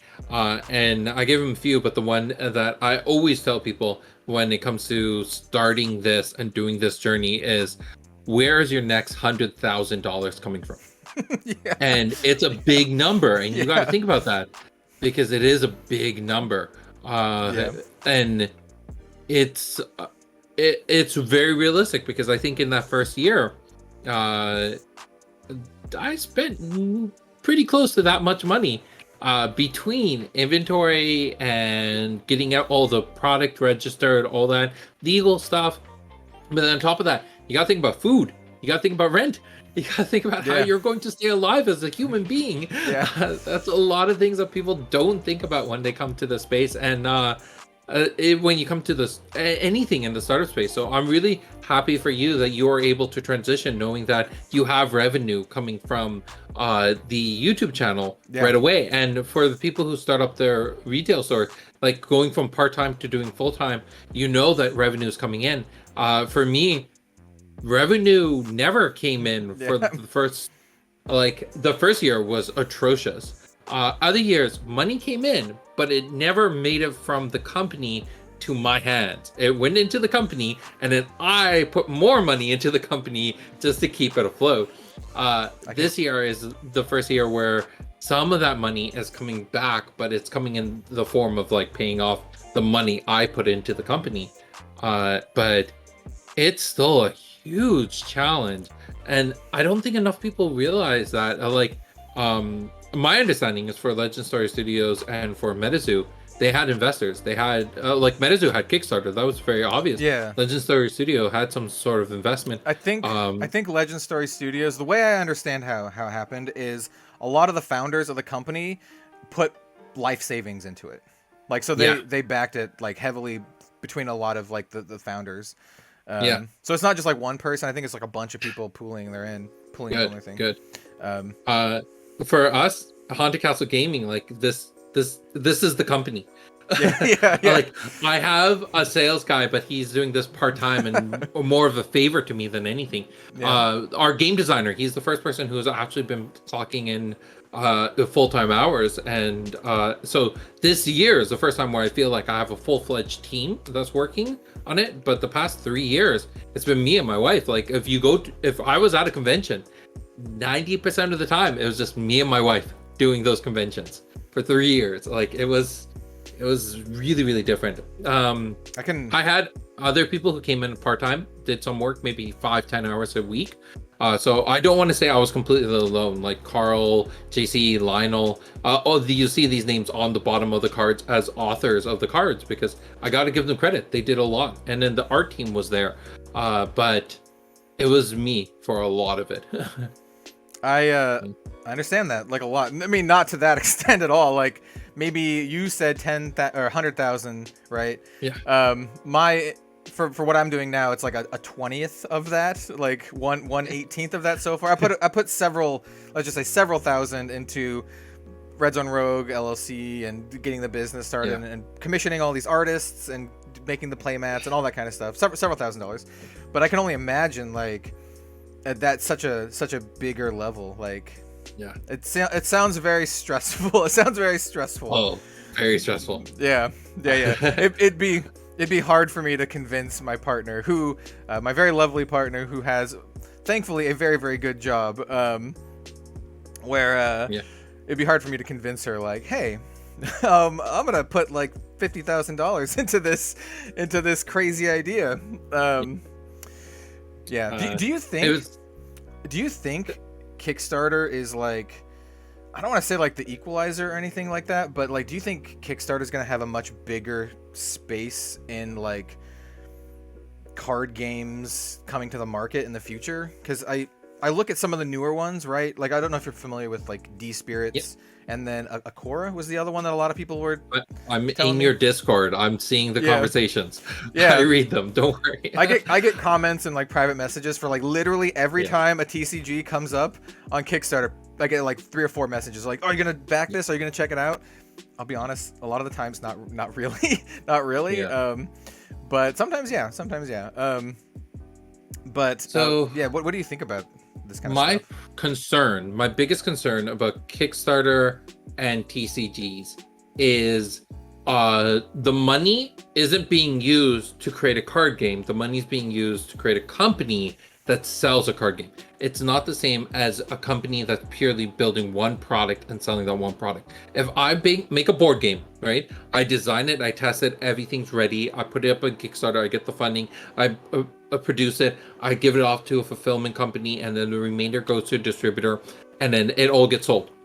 That's the life cycle of that product. There's nothing more. And if that journey took 3 years, 5 years, 10 years, that's it. The moment it's out the door and it's being sold, it's done. You can make expansions. That's a whole new product line, but it's not the same as a TCG, where now you need to build a company. You need to have a strategy. You need to prove to your audience that you're a product that's worth investing into, because you're still going to be here 5 years from now, right? There's so much more that you got to put into it. So MetaZoo Mike, he's proven to the community that he can create a company, which is bigger than creating the product itself. making the games important, making the company as the fundamentals of what you're trying to do. Kickstarter does not give the people an opportunity to show that they can make a company. If you can show me that on your Kickstarter page, that's wonderful. But if all you're going to do is make this first set, then what's going to happen with the next set? How are you going to get funding for the set after that, right? Because just printing off the product, just say you do the Kickstarter, you get funded, you get $40,000. You take all that, put it into booster packs, and then you get the profit. Well, now how's your profit being divided? Are you putting that into marketing? Are you getting new inventory? See, there's a lot more to talk about than just the game itself. Kickstarter as a model, I think it's not a trap, but it makes me scared when it comes to this industry. I think it's perfect for someone who has an idea for a single product and wants to fund it and make it a reality. But if they want to take that and turn it around and turn it into a business, there's more to a business than a product. So much more to a business than just a product. Show me that you got sales skills. Show me that you have marketing skills. Show me you can plan 5 years in the future. So these are the things I'm concerned about. But this isn't the first time that TCGs have gone onto Kickstarter, right? Like they've been going onto Kickstarter for years. And if we're going to see a slew of TCGs come out onto Kickstarter, it's basically the same thing we've seen every time the TCG industry has seen a boom. We saw it in 93. I talked about it in 94. There was 170 some odd. When Pokemon came out in 2099, I think it was. Pokemon came out. There was a huge boom following in 2000 where a huge amount of TCGs came out. And then again, after Yu-Gi-Oh came out, shortly after that, a bunch of TCGs came out. Now, I'm going to attribute it to Flesh and Blood, not saying that it wasn't us. I mean, we were there first. But let's say Flesh and Blood is the catalyst for this new boom. Huge amount of TCGs are going to come out. Let's see which ones survive. Because the difference between the one who causes the catalyst and the ones who survive, the ones who follow, is that the catalyst, those people had, one, they were planning when to launch, and two, they've been designing it for way longer than the people who followed. So let's see how many people survive this next wave. If you look at the TCG industry, the amount of games that are published by year, and you create a graph, you'll see it spikes, and then it spikes, it spikes. It's the waves. There's a cycle here, and we're in another wave.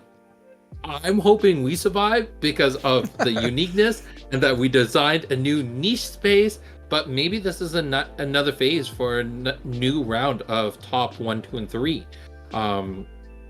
Maybe we create new categories. Maybe we diversify this industry in different ways. But I will say, if you're backing a TCG on Kickstarter, back it because you want to play the game, not because you think it's investable. Back it to play the game first. That's something that I wanted to talk about a little bit personally. I agree with you, like 100%. I don't have that perspective, like the industry perspective and the business perspective. But for me, as a card game player and as a collector, I'm not really an investor. I never really buy with the intent to sell or to make money, but I buy because I like these things. And when I see some of these Kickstarters that are successful, like D-Spirits recently had, like, I don't know how many hundreds of thousands of dollars they had. I can't help but think to myself, I don't know how much this is true, but I can't help but think to myself, like, how many of these backers are backing this solely because they saw that MetaZoo was really successful and that their Kickstarter boxes are worth $5,000 and that they're hoping that this is the same and they can make money off of it. And I imagine in my head that there's a decent amount, especially the people who are backing at like the $1,000 tiers where they have exclusive promos and this kind of stuff. And I'm like, if a large part of your audience is doing that, then how much of your audience actually wants to play your game and cares about your game and the characters and that kind of stuff? Because those are the things that are really going to make your game like successful, are people who are passionate about your characters and your world and want to play it, because those are the people who are going to buy your sets and share it with their friends, like, hey, look at this cool thing that I saw. So I'm a little iffy on a lot of the Kickstarter stuff personally, outside of things that I'm already really passionate about. I'll be super transparent here. I have not backed any trading card game Kickstarter yet, personally. I've backed a lot of just board games and card games. So like, for example, I backed The Binding of Isaac, that Edmund Macmillan did. Great game. It's just kind of like a board game thing. You just get it and you play it. I backed Oath, which is a fantastic board game.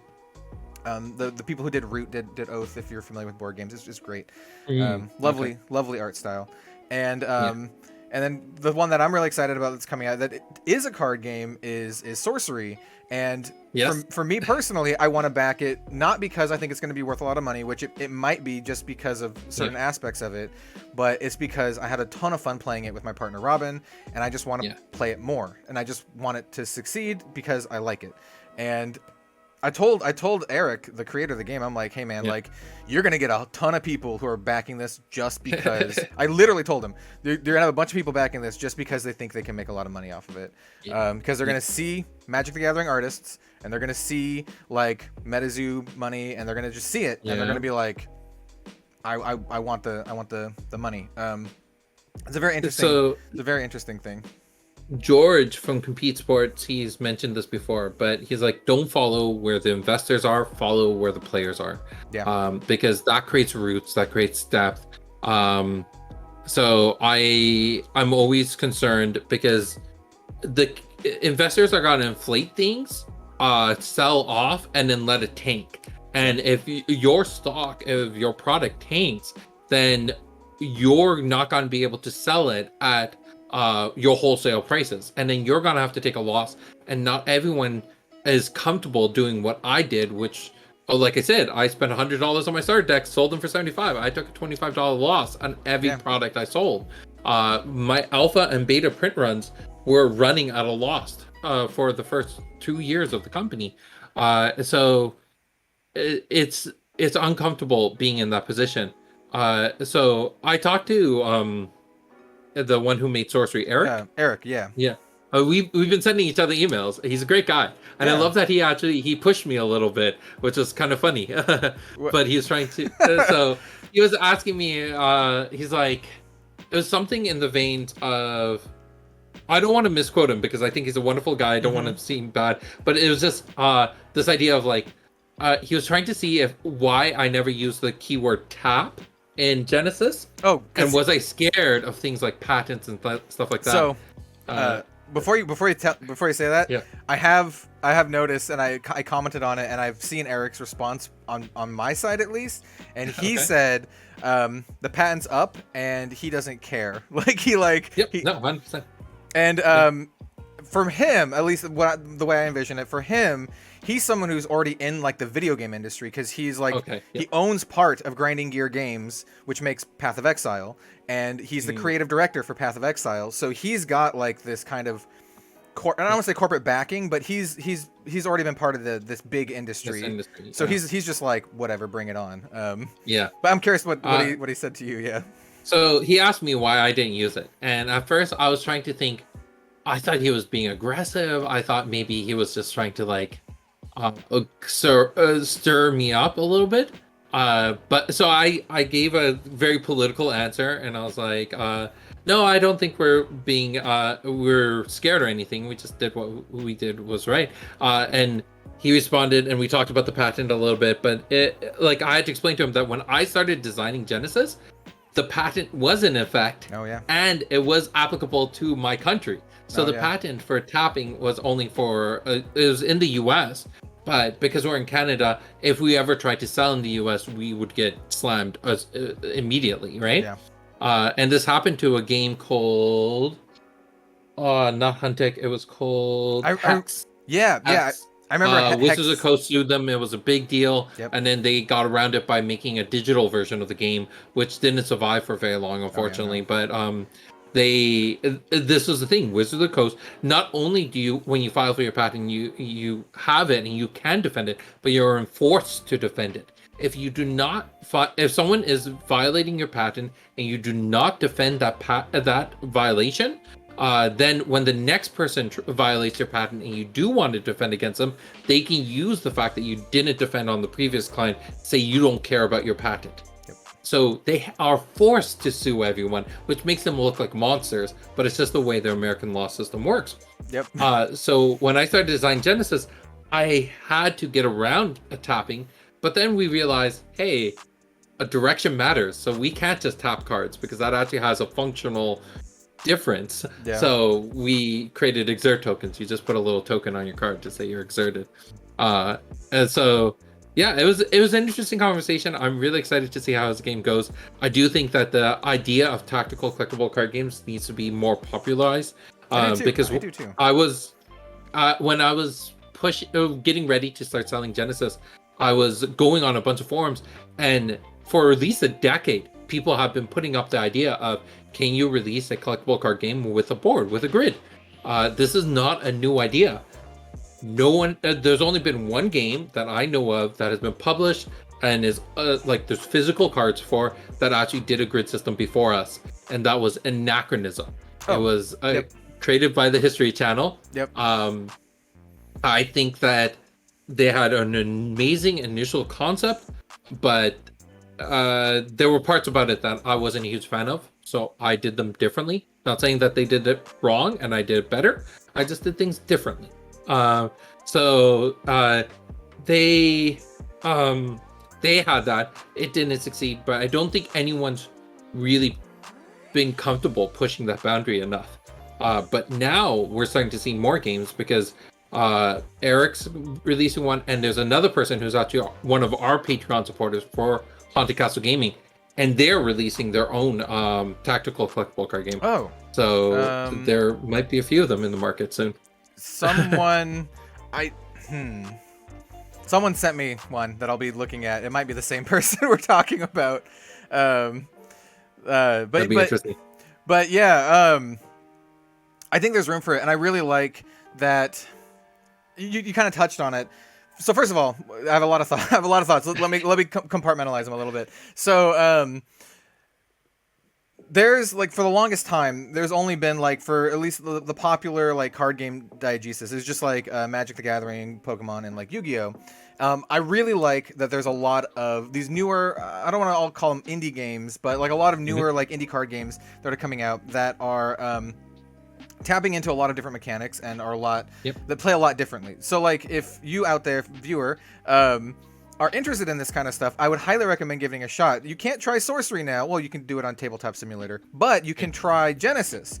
And we're talking like their starters only like $15, and I highly recommend giving it a shot because it's a way different experience than playing something like Magic or Flesh and Blood. And for me personally, I really like the experience. It feels to me like a not as involved wargaming experience, right? Because you still have your pieces, positioning, that kind of stuff matters, but you don't have the aspect where you spend like $500 on your army and paint them all, you know, $500 and 500 hours for like only 500 hours. Wow, that's pretty quick. Yeah, exactly. So I really like that, and anytime I look at these new games, I love to see all of the variations in like the mechanics and that kind of stuff, which is very interesting. Which is one of the reasons, honestly, why I've been very interested in Japanese card games, because a lot of them touch into these weird territories where they're way more experimental in that kind of stuff. But so one of my first real life jobs was I've talked about Seattle. I was there for an internship. I was working for BlackBerry.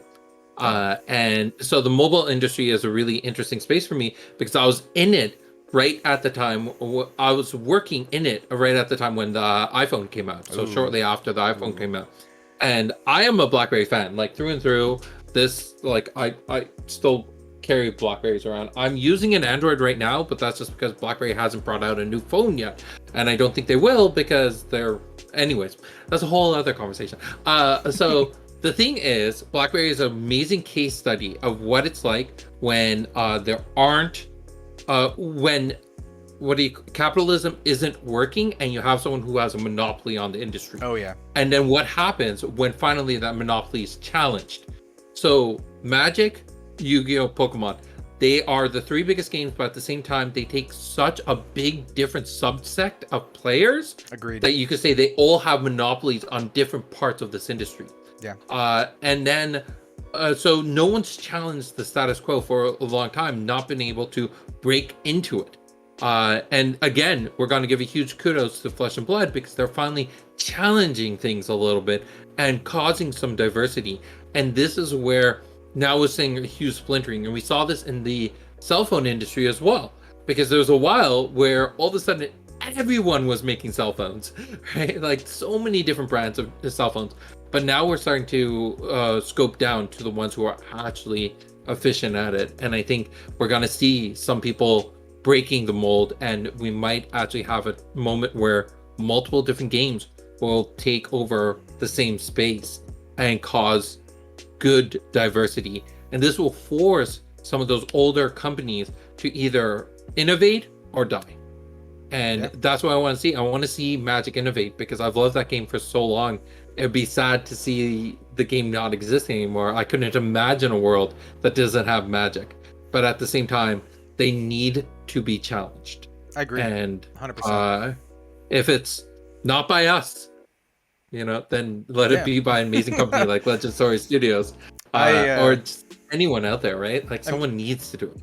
I can tell you, I've become friends with some pretty big Magic creators over the last year or so, and I've heard from them, and I've heard from like secondhand accounts from them about the general feelings about Magic Wizards of the Coast in like the large content creator sphere, and all of them, or at least a lot of them, are rooting for Flesh and Blood just because they want it to challenge Wizards of the Coast and get them out of like this complacency where they can just do whatever they want. And I don't blame them. Like, I don't want to trash too much on Magic, but I mean, I grew up on it. I've been playing Magic since 1995. I started with 4th edition. It's been a huge part of my life and very, very forming part of my life. But there's a reason I don't play it anymore. And there's a reason, like, when a set comes out, like, I kind of just don't care. Like, and I would love it to see it challenged as well. For the sake of that game, and like competition just breeds like, so for Flesh and Blood too, right? So like the better Magic is, I think the better Flesh and Blood's going to be too, and other games, because you want this competition, and it'll just make both of them better. No, I completely agree. I think it also kind of hurt me because one thing I always used to be able to put my hat on when it came to this industry was like Yu-Gi-Oh is on the extreme when it comes to the set releases. They release a new product almost every 2 weeks. It's kind of crazy. But I always was able to put my hat on the fact that at least Magic was such a solid product that they didn't do that. And now they're changing that around. Now they're releasing so many products every single year. And we know this as consumers, that volume, to increase volume, you decrease quality. And it's the natural status quo of things. So I hope that with a game that's as well thought out as Flesh and Blood, as unique as Genesis, as innovative as MetaZoo, will cause these companies to start thinking more about who are they and how they what they mean to this industry, because card games, they're my life. I have this story. It's a bit of a tangent story. That's okay. When I was younger, my cousin, I was maybe 10 or 12 at the time. My cousin was talking to me, asking everyone. It was a big group of us, of like 10, 15 cousins. And he was like, what makes you happy? And everyone had an answer for this. And I literally did not have an answer for him. I could not think about what made me happy until about 5 years later, I met up with him again. Like I'd seen him between, and he was always like, what makes you happy? What makes you happy? And it took me 5 years, and I was like, cards, playing cards, just shuffling cards, dealing them, knowing different games, knowing different strategies, being able to read people and interact with people. Card games have always made me happy.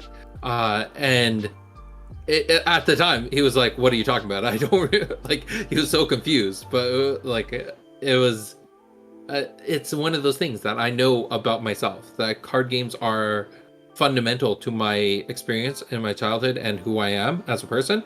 And I think that we need this industry. I think it's very important for so many people. Oh, so like a million percent. I mean, you're like preaching to the choir here. Like, I I don't know if it's obvious. I love card games. Just all sorts of card games. Obviously people have favorites, but I love all card games. I'm curious. What kind of card player would you consider yourself? Like, just in general, because like for me, I love playing card games and I love collecting card games. I think the most fun I have in card games, outside of actually just playing, is I love building decks and I love brewing and I love like creating these just creations, these puzzles. Like that's really enjoyable to me. So what? Of course, one of the things is we talked about earlier how once you start up a business, it changes your perspective on things. For me, once I started Genesis, I mean, for Alpha, it was still there, but once Beta came out, I can no longer trade, and because trading didn't make sense, and I couldn't collect because I got everything immediately. On print run. So I'm not a collector or a trader anymore, but I used to love trading. That was one of the things that I thought was really interesting. And I wish we could go back to the days of TCGs, like actually trading card games. Me too. Because I remember someone bringing their Charizards to school and everyone being like, okay, I'll trade you this, I'll trade you that. And what the auction was like, right? And then like trying to get my first Birds of Paradise and trading for that. And back when there wasn't a source for you to go to be like, oh, Birds of Paradise is worth $3.75. Well, this card's worth $4. Let's trade. Like, it was an emotional feeling when it came to trading. So I do miss that. That was definitely a thing I loved about TCGs. And then I did kind of collect, but I didn't have the money to like get a full set of anything. The first Magic set I ever got every single card for was Shards of Alara. That entire block, I got a card for that. I love the Shards block. Yeah, that was a good block. I love what you said about trading, just real quick when you're talking about trading, because like I literally remember, so there's a couple key cards, at least in my Magic collection. I used to be like I wouldn't say a card shark, but I used to trade a lot because I didn't have a ton of money. I didn't have a ton of money growing up. My family wasn't like super wealthy, so I did a lot of trading, and a lot of my expensive Magic collection is because of that now. So I have a revised Demonic Tutor that I got from my best friend from middle school, Matt. He had 2, and he was playing with 2 in his deck, and we're like, dude, you can't play with 2 Demonic Tutors.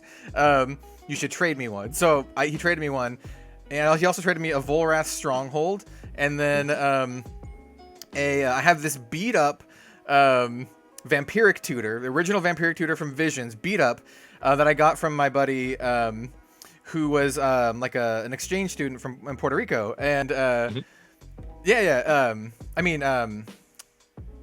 Puerto Rico. Anyway, I don't remember exactly, but I still remember like all of this kind of stuff, and I have all these cards. I don't play Magic a ton, but like no matter what, if I'm gonna play Magic, I'm gonna put those because they like not only good, but they mean a lot. So I love the trading aspect, and I agree because like these days. I don't have a reason. I mean, maybe it's just me, and because I just spend so much money on every release, but I don't have a reason to trade. Like at all. I think the sentiment of trading has definitely gone away a lot of times because a big difference is when we were little, the LGSs weren't selling singles at the same volume or at the same complexity that they're doing now. Yeah, I remember. So Matt's Cavalcade, I don't even know if it's still there. Matt's Cavalcade Comics in Corvallis, Oregon. I'd go down there on my bike, and they would have like some binders with like like the little like stickers on them on the prices. They have like some bulk stuff. I remember my brother bought 100 revised Prodigal Sorcerers for like $5 or something. And as a birthday present, like a couple years ago, I bought him an Alpha Prodigal Sorcerer just as a thing. Nice. But I agree. When I was little, I remember trading overpower cards through the mail with people. Like we would set up websites and people would have their haves and want list, and then you would email them and be like, "Oh, you want this? I have this," and then we'd mail them like actual snail mail. Like that was a thing way back in those days. I actually did that. For the last Flesh and Blood set for Monarch, because I wanted to get all the legendaries, but I don't want to spend all the crazy prices. So I traded my duplicates to some people in the community, specifically Rob Seigel from he does Channel Fireball stuff, and he does like Tolarian dropouts. But I did like a big trade that's probably worth like a couple $1,000. But as me, like, and him, we didn't care. It's just like, I'll trade you this legendary for this legendary. And that's like literally the most trading I've done in like years. I do very much miss that about the early TCG space, but things evolve. I think for me, the biggest player I'm the multiplayer want to have just shenanigans moments. That's the thing I love about Genesis, because of the spatial relationship to cards, we had this moment. It's one of my favorite Genesis moments where we're playing a 4-player free-for-all, and the mage decided to hang around in the back, so the 3 of us fighters all duking it out in one corner of the board, and he's sitting in the other corner. And at one moment, he's like, all right, I'm gonna play a card, and is gonna drop this giant meteorite to hit all 3 of us. So I try to smoke bomb out of it. I get out, and then someone grabs me and tosses me back into the center of things. I'm like, no! And I'm like, this is the stuff I love about Genesis, because it also has that kind of Smash Brother type of feel to it when you're starting to play multiplayer. Because then you're tossing each other into the way of other things. Like this one moment, someone was trying to hit me with an angel, but I teleported the angel away into the middle of somebody's tsunami. And it's just like all this crazy stuff is happening. And I love those moments, because when I was originally designing Genesis, it was a game for me and my 3 best friends from high school. When we got into university, we lost touch with each other. So we needed a way to, like, a reason to meet up every week. So the 4 of us would play 2v2 every single week from Friday at 10 p.m. till Saturday at 6 a.m. So for like 8 hours, 6 to 8 hours, every single week, we got together and we just played 2v2. And it was the most ridiculous games.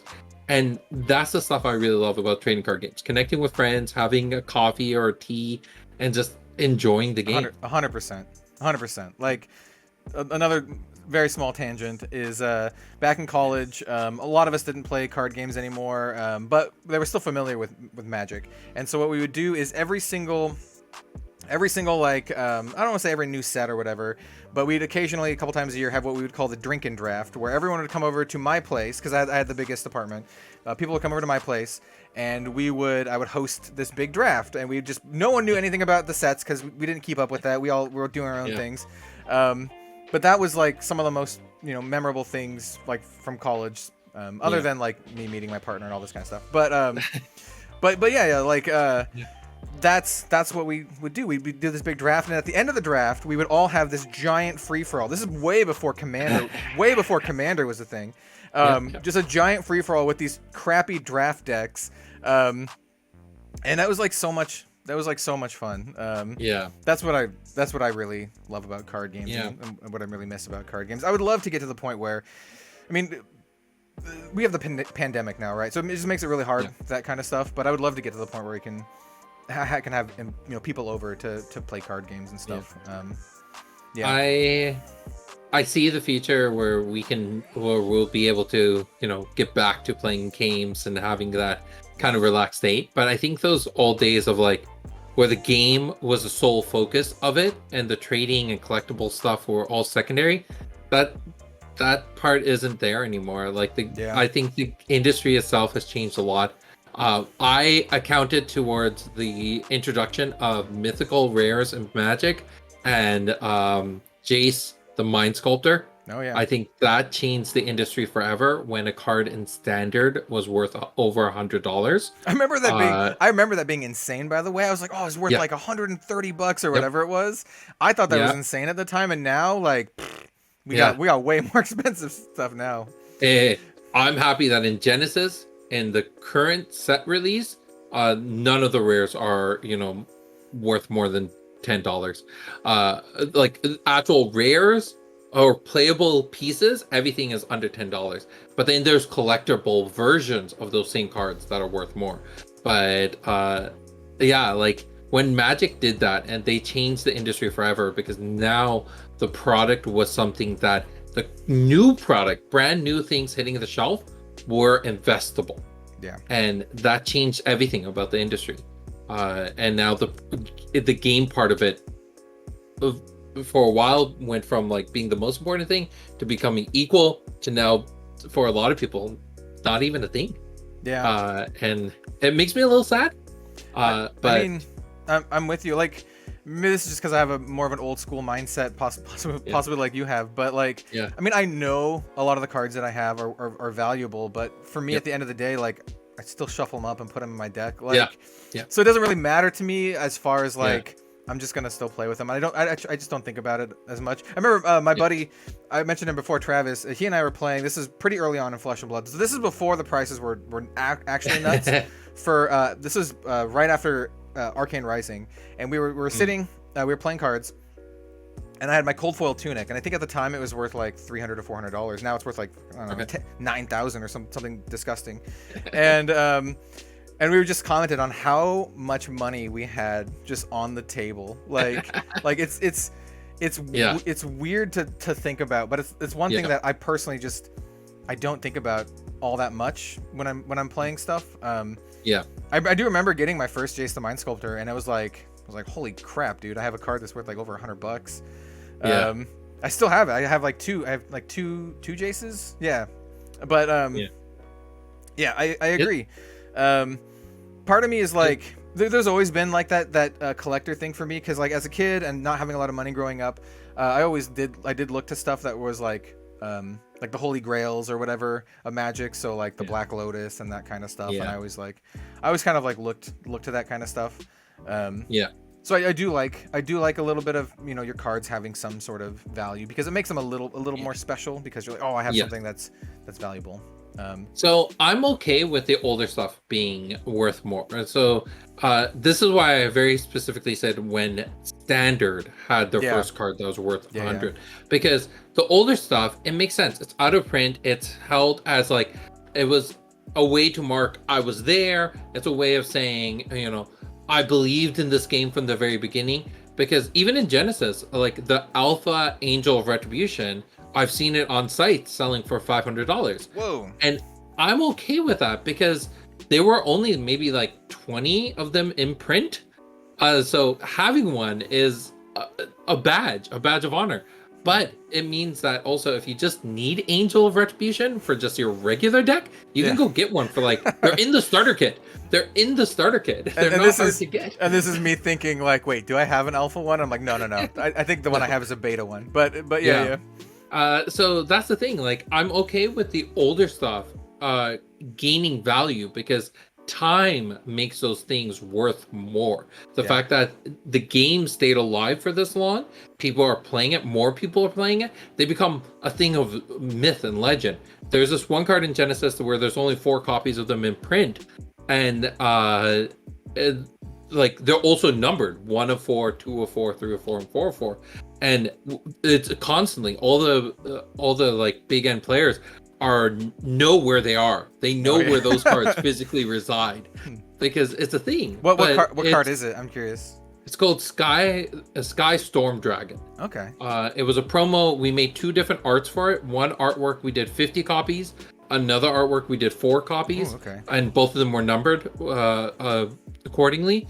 And then we did a functional reprint of that card called Zamber Dragon in the most recent set. So if you want a playable version, you can get it.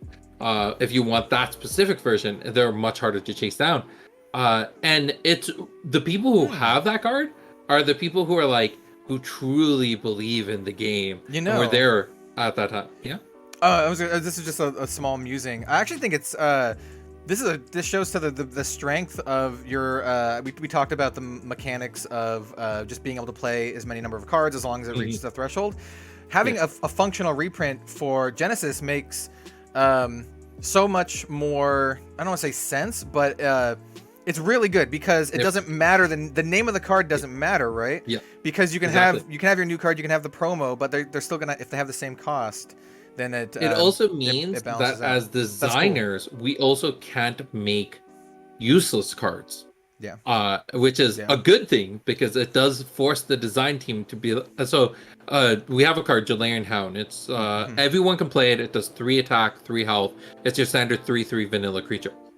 If I were to print any other version of that 3/3 under any of the colors, it makes literally no sense, because that exact same card still exists. So having a different name means nothing in this game. Yeah. And so it means that as designers, we can't just remake the same card over and over again and call it something different. Right? Yeah, I think that's very interesting because, like, yeah, you know, if you're coming in from, I think the best example is Magic. You have your Llanowar elves and your Findhorn elves and all of these elves that literally do the exact same thing, but they just make it so you can have more of them in your deck, basically. Yeah. And they functionally matter, especially for a format like Commander, where you can only have one of a single card. Well, now you can essentially have 6 copies of that card because they all have different names. Yeah. That's not a thing in Genesis. It doesn't matter. Yeah. So I think it's a very interesting, pretty cool part of the system there. Yeah, I like it. The design process is really cool. I'm really proud of the way we do it because we actually, me having like a math computer science background, we actually have a formula that the designers put all the numbers and like all the details of the card, and it spits out what the cost of the cards should be. Mm-hmm. So we now have a formula that helps with balancing the game. And we hold the formula as like the highest state. So if the formula says this card needs to cost like 25 aura, well, then it has to cost 25 aura. And if the designer's like, no, can we make an exception here? I'm like, no. If the formula says it, we hold to the formula. I love that you have a formula for balancing. That is like peak, like, I don't want to say like nerdy stuff, but I love it. I love it. Like formula for balancing this card game. It's great. And it's an intense formula too. It took me 2 years to design it. Wow. Yeah. It's not a simple formula. I had to actually like figure out things that I did not know if Google Forms, like if our software could actually do it. So I had to like look it up and like learn a lot. But I'm very proud of that formula. Yeah, it sounds really cool.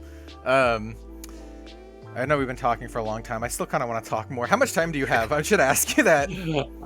I'm good for a little while. Okay, sweet. Yeah. This is. I fear this is going to be a trend because I know I can talk for a long time, and yeah. Okay, so one other thing that popped up that this was like maybe like a half hour ago. I just typed it out while we were talking. You mentioned Magic pumping out just a ton of sets a year. Totally, totally, it's gross. Yeah. How many sets a year? I know COVID's a thing, and I know it's really hard to get these numbers right now. But ideally, how many sets a year would you like Genesis to have? So I think it also depends on what type of competitive scene you have. There has to be a relationship between those two because you don't want to be releasing a new set too close to a competitive event. That makes sense. So I pitched the idea to my team a while ago about having a pre-release for a product at the same time as doing the championship tournament, and they're like, no, don't do both things at the same time. And then Flesh and Blood did it, and I was like, see, I was right. Anyways, that aside, to your credit, it went very, very well. People had a blast. So yeah, and I knew they would. It's just because you have this thing where you get to experience all the new stuff, right? And you brought in the audience that like just wanted the new stuff, but you also brought in the audience who's like super competitive and they're here to like win. And there was like this cool cross pollination of like these two crowds, and it was just a really good experience. It sounds awesome. It does. So for me, the ideal is once a quarter. All right. Okay. And that's because when you think of the attention span of players, when a new product launches, you are excited about it for about a month. Yeah. And then that way, if you're doing quarterly, then you get 1 month for marketing, 1 month for release, and 1 month for the cooldown. And then you go into the next product, right? And I think that cycle is really good to keep your attention. Now, I understand why these other games have been releasing products really quickly, because I see it myself. Product launch is your peak, like your spike of when you make sales. Yeah.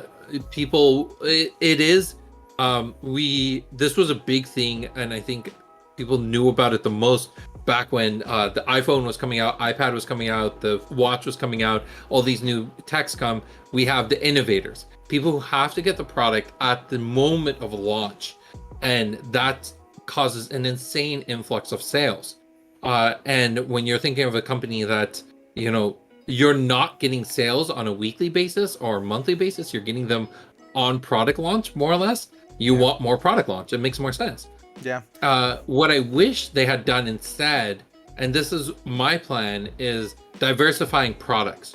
So when you have a product, just say we're releasing the TCG beginning of every quarter. So that's January, April, other months. Right. So beginning of every quarter, the mid every quarter or mid-year, we release just a board game or a RPG or a miniature, right? Then you diversify your portfolio the same way you should if you're investing into anything. And you can take, it's the same reason, like people who just work one job and make all your revenue off of one job, you now are at risk if that job ever fails, like the company closes or any issue happens, you lost all your revenue stream. But if you are making income off of, you have your job, but then you also have a property that you rent out, and then you also are diversifying your money into stocks, and then you also are, maybe you were invested into a small startup. Now, if your company, the job you work at, the company goes under, well, you're still making revenue from the rental place while you go look for a new job. You diversify your revenue stream. So that's something that the diversifying income sources and revenue is something that I tell a lot of content creators who ask me about, like, how you're able to go full time, because I literally can't go full time just from YouTube. Period. Like, I get like $300. Like, the whole reason I've been able to do this is exactly because of diversifying. Because Patreon, it's like channel Fireball, YouTube, and then now I have like my affiliate link with Channel Fireball, which does pretty well. But and then now I'm planning to launch redzonerogue.com, so I'll start getting revenue from playmat sales, and maybe if I do T-shirts or sleeves and that kind of stuff. I mean, that's kind of just how you have to do it in the creator space, unless you are big dog, like unless you're Tolarian Community College, right? And even then, I've talked to him. Even then, Patreon's a huge deal. So like, yeah, I mean, I'm pretty sure Brian can do fine without Patreon, but like, still, like, you just have to do it. And the other part to it is, actually, so let's take MetaZoo as a good case study for that. They have the card games, they have the plushies, they have the pins, they're diversifying their IP enough to create a lot of different product lines. Yeah. And so when it comes to Magic, okay, let's put Magic aside. Let's talk about Genesis, because I should be talking about what we're doing. In the ideal situation, I think there is cause to celebrate particular things. And something that's been kind of tradition in our company has been celebrating Chinese New Year's, which is funny because no one directly on staff is Chinese, but my wife is. And I love celebrating Chinese New Year's. So last year we had, I do have it with me. I think I have one. I think I have one of the promos somewhere. Yeah. The Nizu promo card. Yeah. I got that one. Yeah. And then we have one planned for next Chinese New Year's and the one after. Every now and then having these promos to celebrate events, right? Ooh, I want to see a dragon. I want to see a cool Chinese dragon. So there are reasons to create side products to celebrate milestones or celebrate particular events, celebrate things that are important to your community and to your company. Agreed. But your core product line, I think the quarterly makes sense. And then diversifying it into other product lines. I've mentioned it before, but I am looking at the larger IP for Genesis being like, how do we stream into RPGs? How do we stream into miniatures? Because we talked about how the TCG is influenced by those other games. It's because the core of Genesis is built to be split. It's a platform. And I have theorized the idea of playing an RPG where you're actually using the cards from the TCG in the RPG, because all the stats are there. Your health's there, your resources are there, your awareness is there if you play on a grid. Everything is directly there. And then talking about spatial relationships, that is everything you need for a miniature game as well, including the point trackers. So everything is there for this IP to be split. It's just right now, there's this business philosophy that I learned, especially in the startup space, which is about niching yourself. You pick one thing and succeed at it, fulfill and master that one space before you diversify at all. So we're going to do the TCG, Once it's successful and stable and is growing, and I know I have the right team on it, then we'll spin up the other ones. But it doesn't mean I haven't playtested the other ones. I've definitely playtested the other ones, and on partly on Louis' request, partly because it's been on the back of my mind. Genesis also borrows elements from deck builder, dungeon crawler deck builders. Oh, So yeah, yeah. I've made a PvE version of Genesis that is kind of a dungeon deck builder type of thing, using booster packs as a reward system. So when you beat the boss, your team opens up a booster pack and you divide those cards to put into your deck to expand your powers for the next boss. Yeah, that's something I really liked. I've talked about this in some old videos. One thing I really liked about the World of Warcraft trading card game with these like raid decks, and you could beat the boss, and the box came with a special little loot pack that had like special foily stuff that you got for beating it. I thought that was awesome, and I think it'd be sweet to see that in other card games. So I'd like to kind of like talk about what you talked about there. I honestly think that that's perfect. Personally, as a player and as now like a full-time content creator, I personally think 3 to 4 sets a year is like perfect, right? Because I think it's just enough to give the audience like what they want without going into like this wallet fatigue that I think Magic has the problem of right now. And I think your idea of like supplementing it with a ancillary product is like really cool, because like me as a fan of something, right? If there's like 4 sets a year, right, and then in the middle of the year, every year you had something different or something cool, I would be so on for that. So like maybe like in the middle of the year, boom, comic book series or something, or like boom, a new like little tabletop RPG thing or something like that. I think it'd be really, really cool. And I do like what you said about how, and this is something that comes up in the Flesh and Blood community a lot. People are like, oh, why aren't they making more products outside the card game? Why aren't they making shirts or whatever? And I think exactly what you said is true. Like, they are focused on succeeding as a card game right now, and I think that's the smart thing to do. And I agree with you 100%. And so I would love to see stuff, not just out of Flesh and Blood, but out of like Genesis too, like more stuff with the characters and that kind of stuff. And I think I talked about we talked a little bit about my aesthetics video.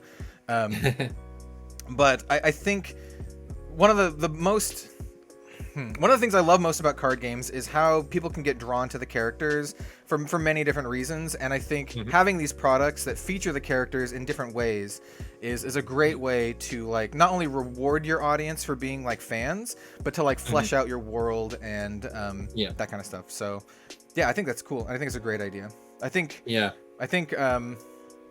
I would love to see more like indie card games do it. I know Magic does that, but Magic has like a lot of money and they have Hasbro. So it'd be cool to see other ones do it. The thing is, when it comes to Magic, they can do it. It's just how well they do it is a different question. But I've played some of the Magic board games, and I can tell you they're not all good.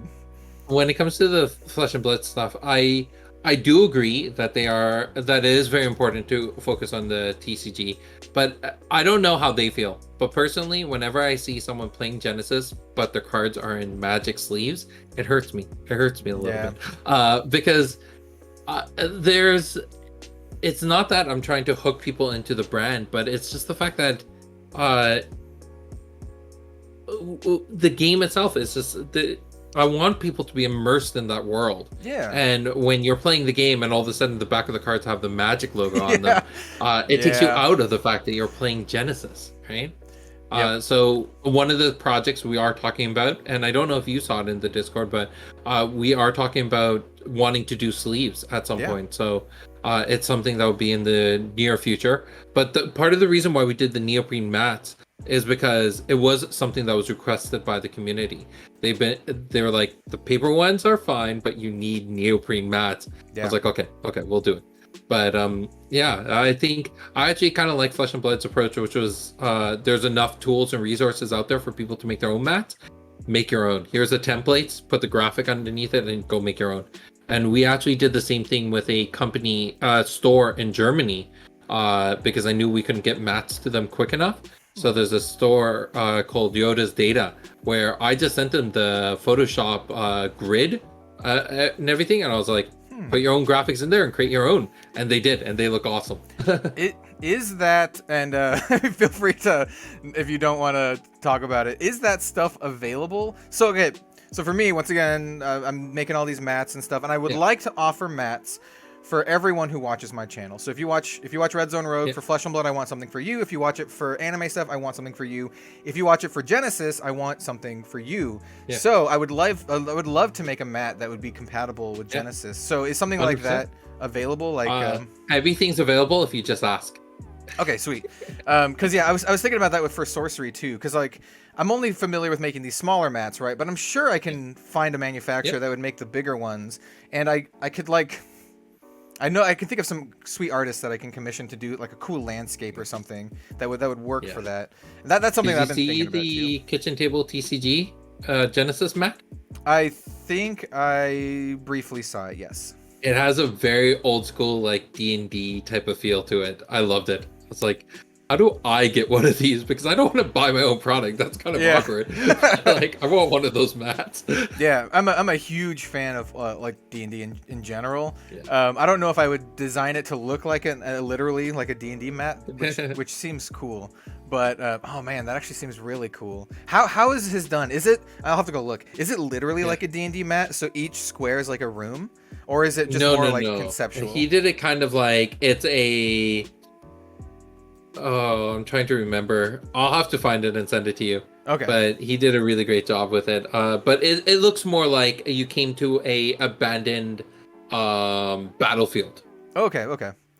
So there's like skeletons everywhere. The corpses of monsters and stuff like that. Abandoned weapons. And it has just the art style felt very old school D&D type of feel to it. So I really like that. But yeah, I could totally see. There was this, I can't remember the board game for the life of me, but it was this board game I played a long time ago, and it was this module dungeon type of game. And where it was one person playing as the boss, the rest of the people playing as the heroes, and every single time you could redesign the map completely however you want, because every piece connected with each other and created openings for one room to another. And I want to look it up. I know what you're talking about, and it's like it's right at the edge of my brain, and I'm like, and I'm like, I want to do that with Genesis cards because everything is there to do it. I just need to make the boss. Is it Hero Quest? But me, that does sound familiar. But I thought Hero Quest was a video game. Oh man, there is one. Yeah. I know what you're talking about. Yeah. But there's so much stuff that I want to do with this, but I keep on telling, like, a lot of people are asking me to make other formats for Genesis. I'm like, yeah, they're in play, but like, come on, let's get the standard format solidified, and then I'll start focusing on the other formats, like multiplayer and all this. I think that's the tempered, like, smart approach. Walk before you run. You don't want to create a format that you don't. Yeah, exactly. Yeah. One of the biggest issues I have with Magic right now, and again, it's my design philosophy. I hate talking negatively about my competitors, but at the same time, it's like, it's the thing that I'm sure they're doing what's right in their perspective. They're doing what's right for their business and for their game. But each product line is focusing on too many different formats at one given time. And that's part of the issue I see a lot when it comes to Standard. Standard was my favorite format. I'm someone who truly believes that TCG should cycle. So Standard was my favorite format because it cycled every 2 years. Every year you basically were cycling some cards out and getting new cards. But now their Standard products have to focus on all the other formats at the same time. And I think that creates a conflict of interest in every single booster pack. And that's where I don't want to see us go down, is having one booster pack that ends up having a conflict of interest because it has to work with formats that don't synergize together. There are some formats that do, like Booster Draft with Standard, those do synergize, but like Legacy does not does not work well with Standard. There's a conflict of interest. I think so for me as an old school Magic player, I agree 100% because I think the formats were better that way. Even the Eternal formats were better that way. Because you'd occasionally have some cards that you'd put into your Legacy deck or Modern deck or whatever. And But yeah, I agree. Like designing specifically for everything, especially Commander. I think Commander's the big one, and I think a lot of people who play Commander would agree that there are too many cards designed specifically for Commander these days, where it just kind of makes the format not what it initially was, which is where you just put all of your weird cards that you play together. But I really want other people to make formats and let them just define it themselves. Yeah. Like, I want the community to play the game the way they want to play the game. So like I said, there is this community that's out in Germany. They actually have their own house rules for Genesis. And when they were talking to me, I'm like, that's not what you're supposed to do, but that's fine. if that's what you think was fair for the game, do it. As long as you understand that when you go to play in like a championship or a world's event, you're going to have to standardize to the actual rules of the game.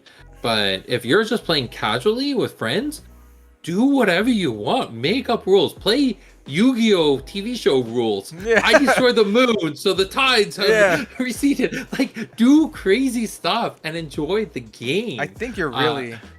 oh, sorry. You go ahead. Go ahead. No. I was gonna say, I think you're really touching apart one of the best parts about card games. This is not something I talk about a lot, but these community interactions and your own like house rules, and I call it, I've talked about it a little bit, and I usually word it in the way of like, treat it like a board game.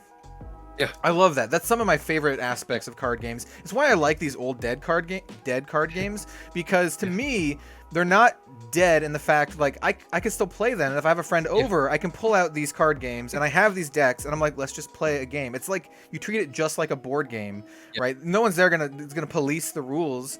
Like if you agree on the rules and you just play, there's a lot to be said for that, and there's so many games of Genesis where like some of the rules aren't 100% defined, or we're just making stuff up, and I'm just like, just go with it. Just go with it. I'll tell you, I'll be 100% honest. I've only played a couple games of Genesis, and I'm pretty sure we played them wrong. So I'm there. As long as you had fun. one of these days, I gotta get on. Like, if you got some time, you gotta teach me how to officially play, because I'm pretty sure I've played wrong. And so that's a thing where we talk about sorcery too. Like when I was playtesting it for Eric, I'm still doing that. I will come, because the rules were, how do I say this fairly?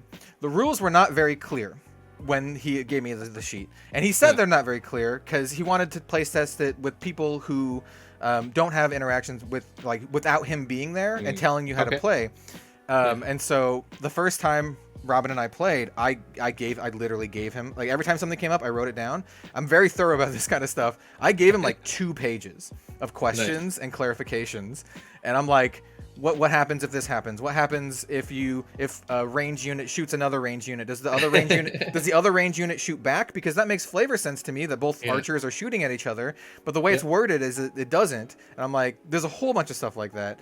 And hopefully my goal is that a lot of those clarifications, and I'm pretty sure, I know he's already adjusted the rules quite a bit, but I forgot what I was getting at this week. But that's a thing.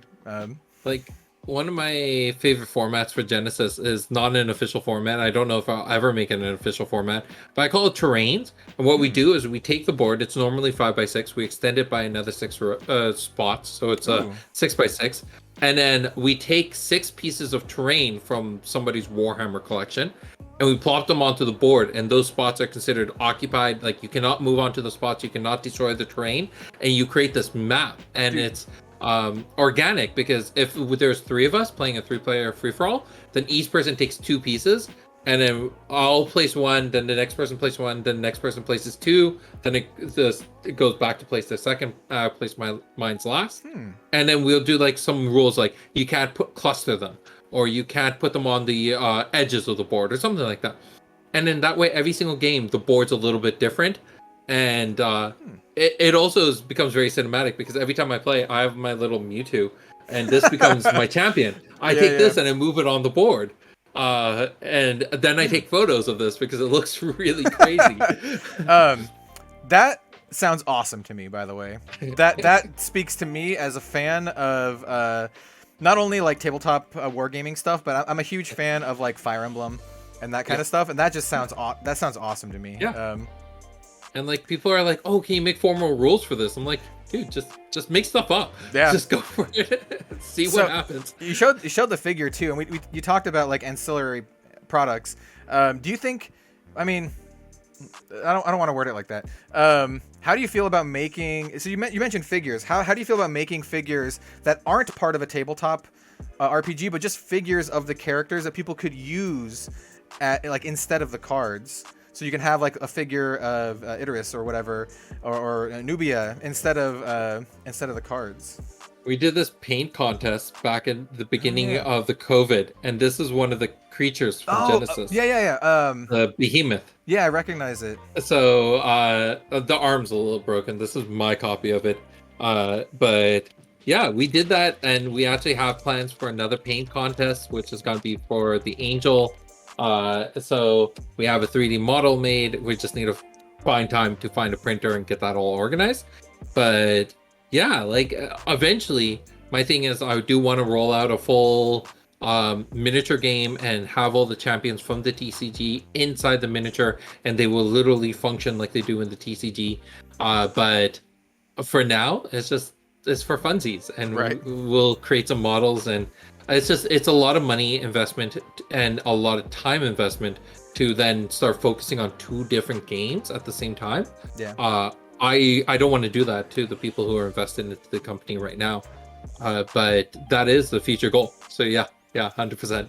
Yeah, I think it'd be really cool, like for fans of it who are like, you know, I like my deck and I like this character, so I can buy like a little pack or something that just has a figure for that, and you can just play it in the card game. Like you just put instead of the card, you can just have your figure. That'd be cool.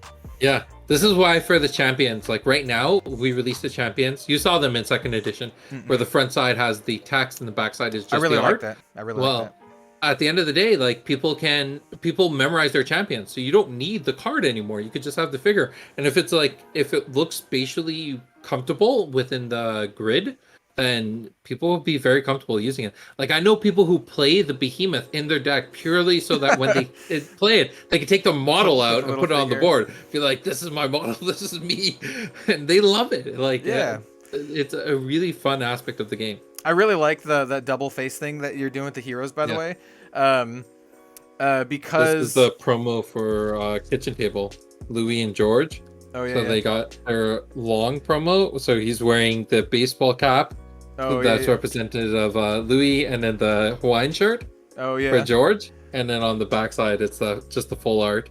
Nice. Everything. So what I really love about that is like you can have it as you're an established player, you know what you're doing. You can have the full art, but even if you're playing against someone who's new, they can be like, "Hey, I don't know what that does. Can I see your card?" And then they could pick it up and then just turn it over and then read what it does.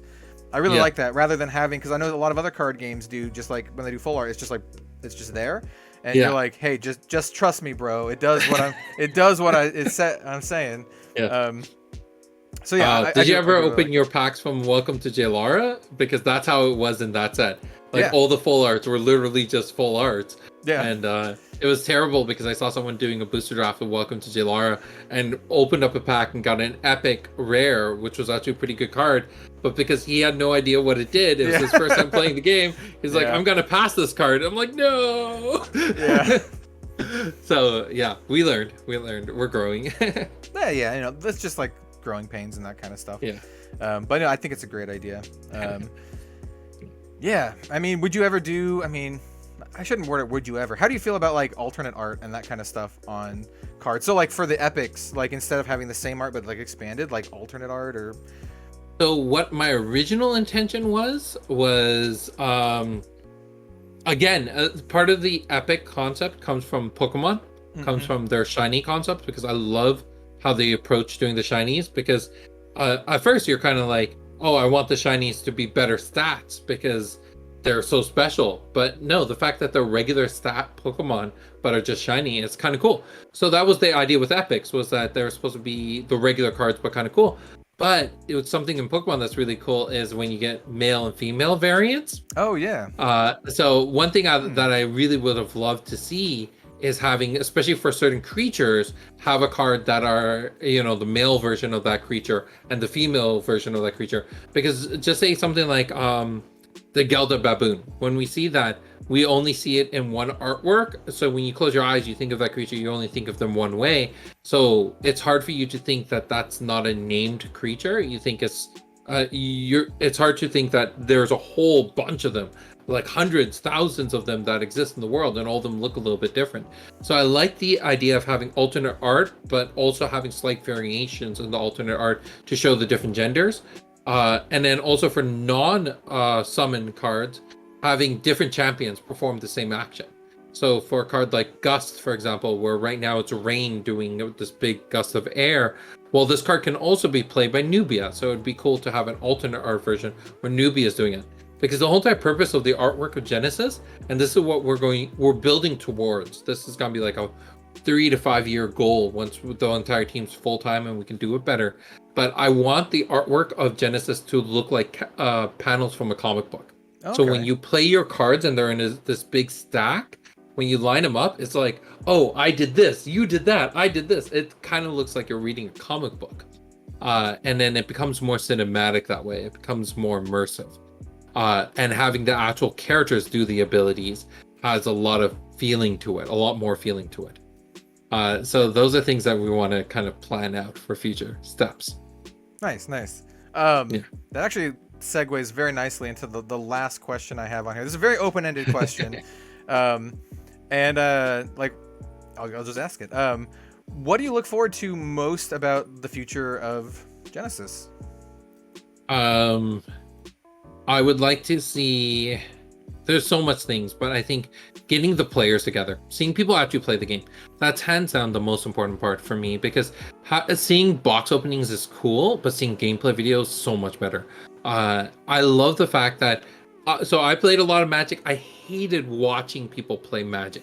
It felt like a very stagnant, very kind of like slow game. Genesis, I love seeing people play because there's movement in it. There's an actual action. There's a lot of things I want to see spin out. Like I said, the miniatures, the RPG. I have ideas if we ever go into the digital space, what to do there. But at the end of the day, I just want to see people playing games with each other, in person, at a table, and actually, shake your opponent's hand. I want COVID to go away and for us to just be playing games again. That's the most important thing to me. I mean, Steven and I, DM Armada, have spoken maybe like a month or two ago about like trying to do some Genesis gameplay, but man, it's really hard online without using like Tabletop Simulator or something like that. We were trying to think of ways to do it, but it's just super hard. I've thought of one way, but it's very involved.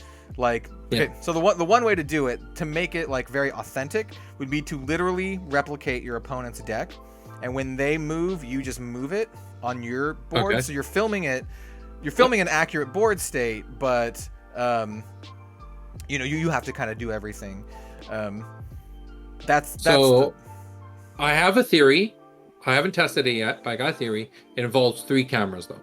Okay. So 1 camera on player A, 1 camera on player B, and a 3rd camera on a board state, right? And it doesn't matter who's operating the board state. It could be either of the players or it could be a judge. And the board state itself just needs to have the cards that are being represented, right? So you have the characters starting off, and only one person needs to operate this. So if you're the one operating it, you move your stuff. But if you're not the one who's operating it, you just say, I want it kind of like you say in chess, you move this piece to this square. So I would just, at the beginning of the game, take a little compass thing, put it on one of the corners to indicate where northeast, southwest is, and then say, I want to move north 1 square. I want to move south 1 square. I want to rotate to the east. And that way you just have 1 camera which is showing the board state, and then the other 2 cameras can show the players. Yeah, it's a theory. Yeah. I mean, I've been thinking a lot about trying how to do like this kind of stuff, because I'm an old man when it comes to like this kind of stuff, and I prefer like the physical actual cards and playing with the cards. I know Tabletop Simulator is great, and a lot of people really like it, but I'd prefer not to use it. I prefer just to use the real cards. So I've been trying to think of ways to just use the real cards for many reasons. But Yeah. No, I 100% agree. For all those out there watching this, if they're not super familiar with Genesis, what's the newest set? And then when's the next set coming out? So if someone watched this and they're like, yo, I want to give this a shot, what should they be looking out for? And then what should they be anticipating? All right, so last month, it hasn't been a month. Recently, we had JLR second edition launch. That was someone described it as a Swiss Army knife, but it's all the best cards reprinted from the earlier 3 sets. So welcome to JLR and Reyes, which you have there, and Beta. Those 3 sets, the best, not the best cards, the most played, meta relevant, functional cards were reprinted in JLR second edition, including adding foils and giving 2 rares per pack, so it's easier to build actual decks. Everything you need. That set released recently, and it sold out super quickly. A lot of stores I'm talking to have already run out of products. So we made the announcement this year that instead of releasing the next set too quickly, which would increase the pricing of JLR second edition, we're going to do a reprint of JLR second edition. So that's going to be coming out soon, along with our championship, which will be happening this year. And then early next year, we will be releasing Origins. Origins is going to be special because it's going to have 12 new champions coming out, along with all the other combinations of affiliations, including the 5th affiliation is coming out as well. So a lot of big things coming out in that set. We've been testing it to death, and I'm really confident in how it's going to go. Oh, I'm falling a little bit. Are you okay? I'm okay. So I'm at a standing desk, so I've been standing this entire time. Origins is coming out early next year. That's going to be an awesome set. And so second edition is what you want to be looking for right now. If your store doesn't have it, join the Discord community for the fans, like the community Discord. And every Sunday night, they do a learn how to play night for newbies. So it's introduction into the game. They play on Tabletop Simulator. They'll teach you how to use Tabletop Simulator. Everything about it is great community. And then the reprint should be coming hopefully early next month. And that's when we'll do the printing, and then that will launch later that month. So a lot of things happening right now. Yeah, I've seen some of the like the box art and promotional art for Origin, and it looks super sweet. It looks really cool. Yeah. I'm really excited about that set. Our big thing is we're taking a little bit of extra time to polish that set up, because we did not expect to expand as quickly as we did. So with that in mind, we're going to try to take a little bit of time to make sure that the next set is really solid on both gameplay and art. And the cool thing we're doing right now is our Future League community, our testing community, is actually 100% open. It doesn't matter if you been playing the game for a year or you just learned how to play today. Everyone is welcome to join Future League and start submitting their opinions and testing out everything for future sets. And that way we get a broad spectrum of opinions, and we can then dig into the cards a lot more about what works and what doesn't. So I'm really excited about that. I love the Future League community. There's such great people. Nice. And I can't help but think, like I mentioned, my friend Travis from Fab Foundry opened up a local store recently. If a small local store would like to carry Genesis, how would they go about doing that? Is there like a distribution chain that they need to contact? Yeah. We're carried by quite a few distributors. We have them listed on the website. Okay, cool. But at the end of the day, just get them to email me. You have my email address, right? Assad@hauntedcastlegaming.com. Yep. So you could just flash it on the screen right here. Yep. Hopefully I remember while I'm editing this like 3-hour interview. I'm so sorry. At the very least, just go to the website. Yeah.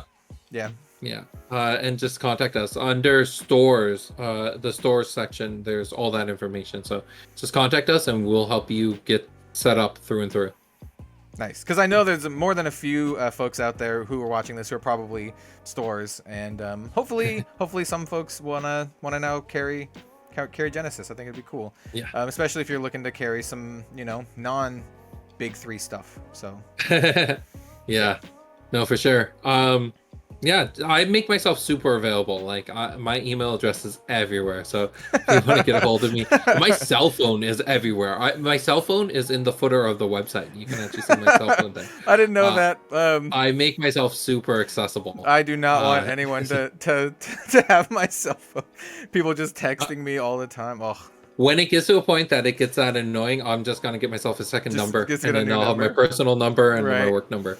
Yeah. But I want people to be able to connect with me because I want to connect with them. Yeah. I want to connect with the community. I feel the same way. I'm not kind of a business, but I read and respond to like literally every comment. So yeah, I understand that. Even if random people like DM me on like Twitter or something, I'll usually respond unless it's like something dumb. Usually. Yeah, pretty good. Pretty like 90% of the time. Thanks. Yeah, well, thank you so much for taking the time, taking the 3 hours for being here. I fear I'm setting a dangerous precedent with these interviews. The Sam Yang interview was like 2 hours. This is like 3 hours, but I had a lot of fun. Yeah, and I can't believe this is the first time we've talked to each other. Yeah, I mean, we've messaged, but this is the first time we're talking. The first Genesis video I made was back in 2020 or 2019? I don't remember. A while ago. It was a while ago. Yeah. No, I think it had to have been 2020. Yeah, like mid 2020 or something like that. But yeah, that sounds about right. I'm really glad that Genesis is starting to get a little bit more traction and more people are starting to notice it. Because I remember back then it was just like DM Armada and I were like, I think there might have been some other ones, but those are the ones I remember. Yeah, it's just you two. Yeah. So I'm glad that more folks are willing to take the time and to give it some exposure and that kind of stuff, and hopefully word of mouth helps carry it and more like game stores will push it, because I really do think that there is a space for Genesis and space for like this genre of card game, and I think if people gave it a shot, I think that they'd really like it.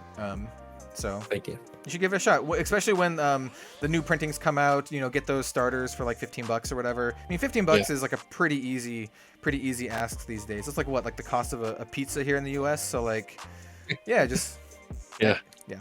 So thank you for being on here. I appreciate it. Thank you for having me. All right. So thanks for watching, everyone, and we'll see you next time. Cool. And we'll see if anyone actually watched that far into the 3 hours. Oh, wow. I haven't stopped it yet. So if you're watching, comment. say a code word. Mention baboon. Say baboon. Okay, bye.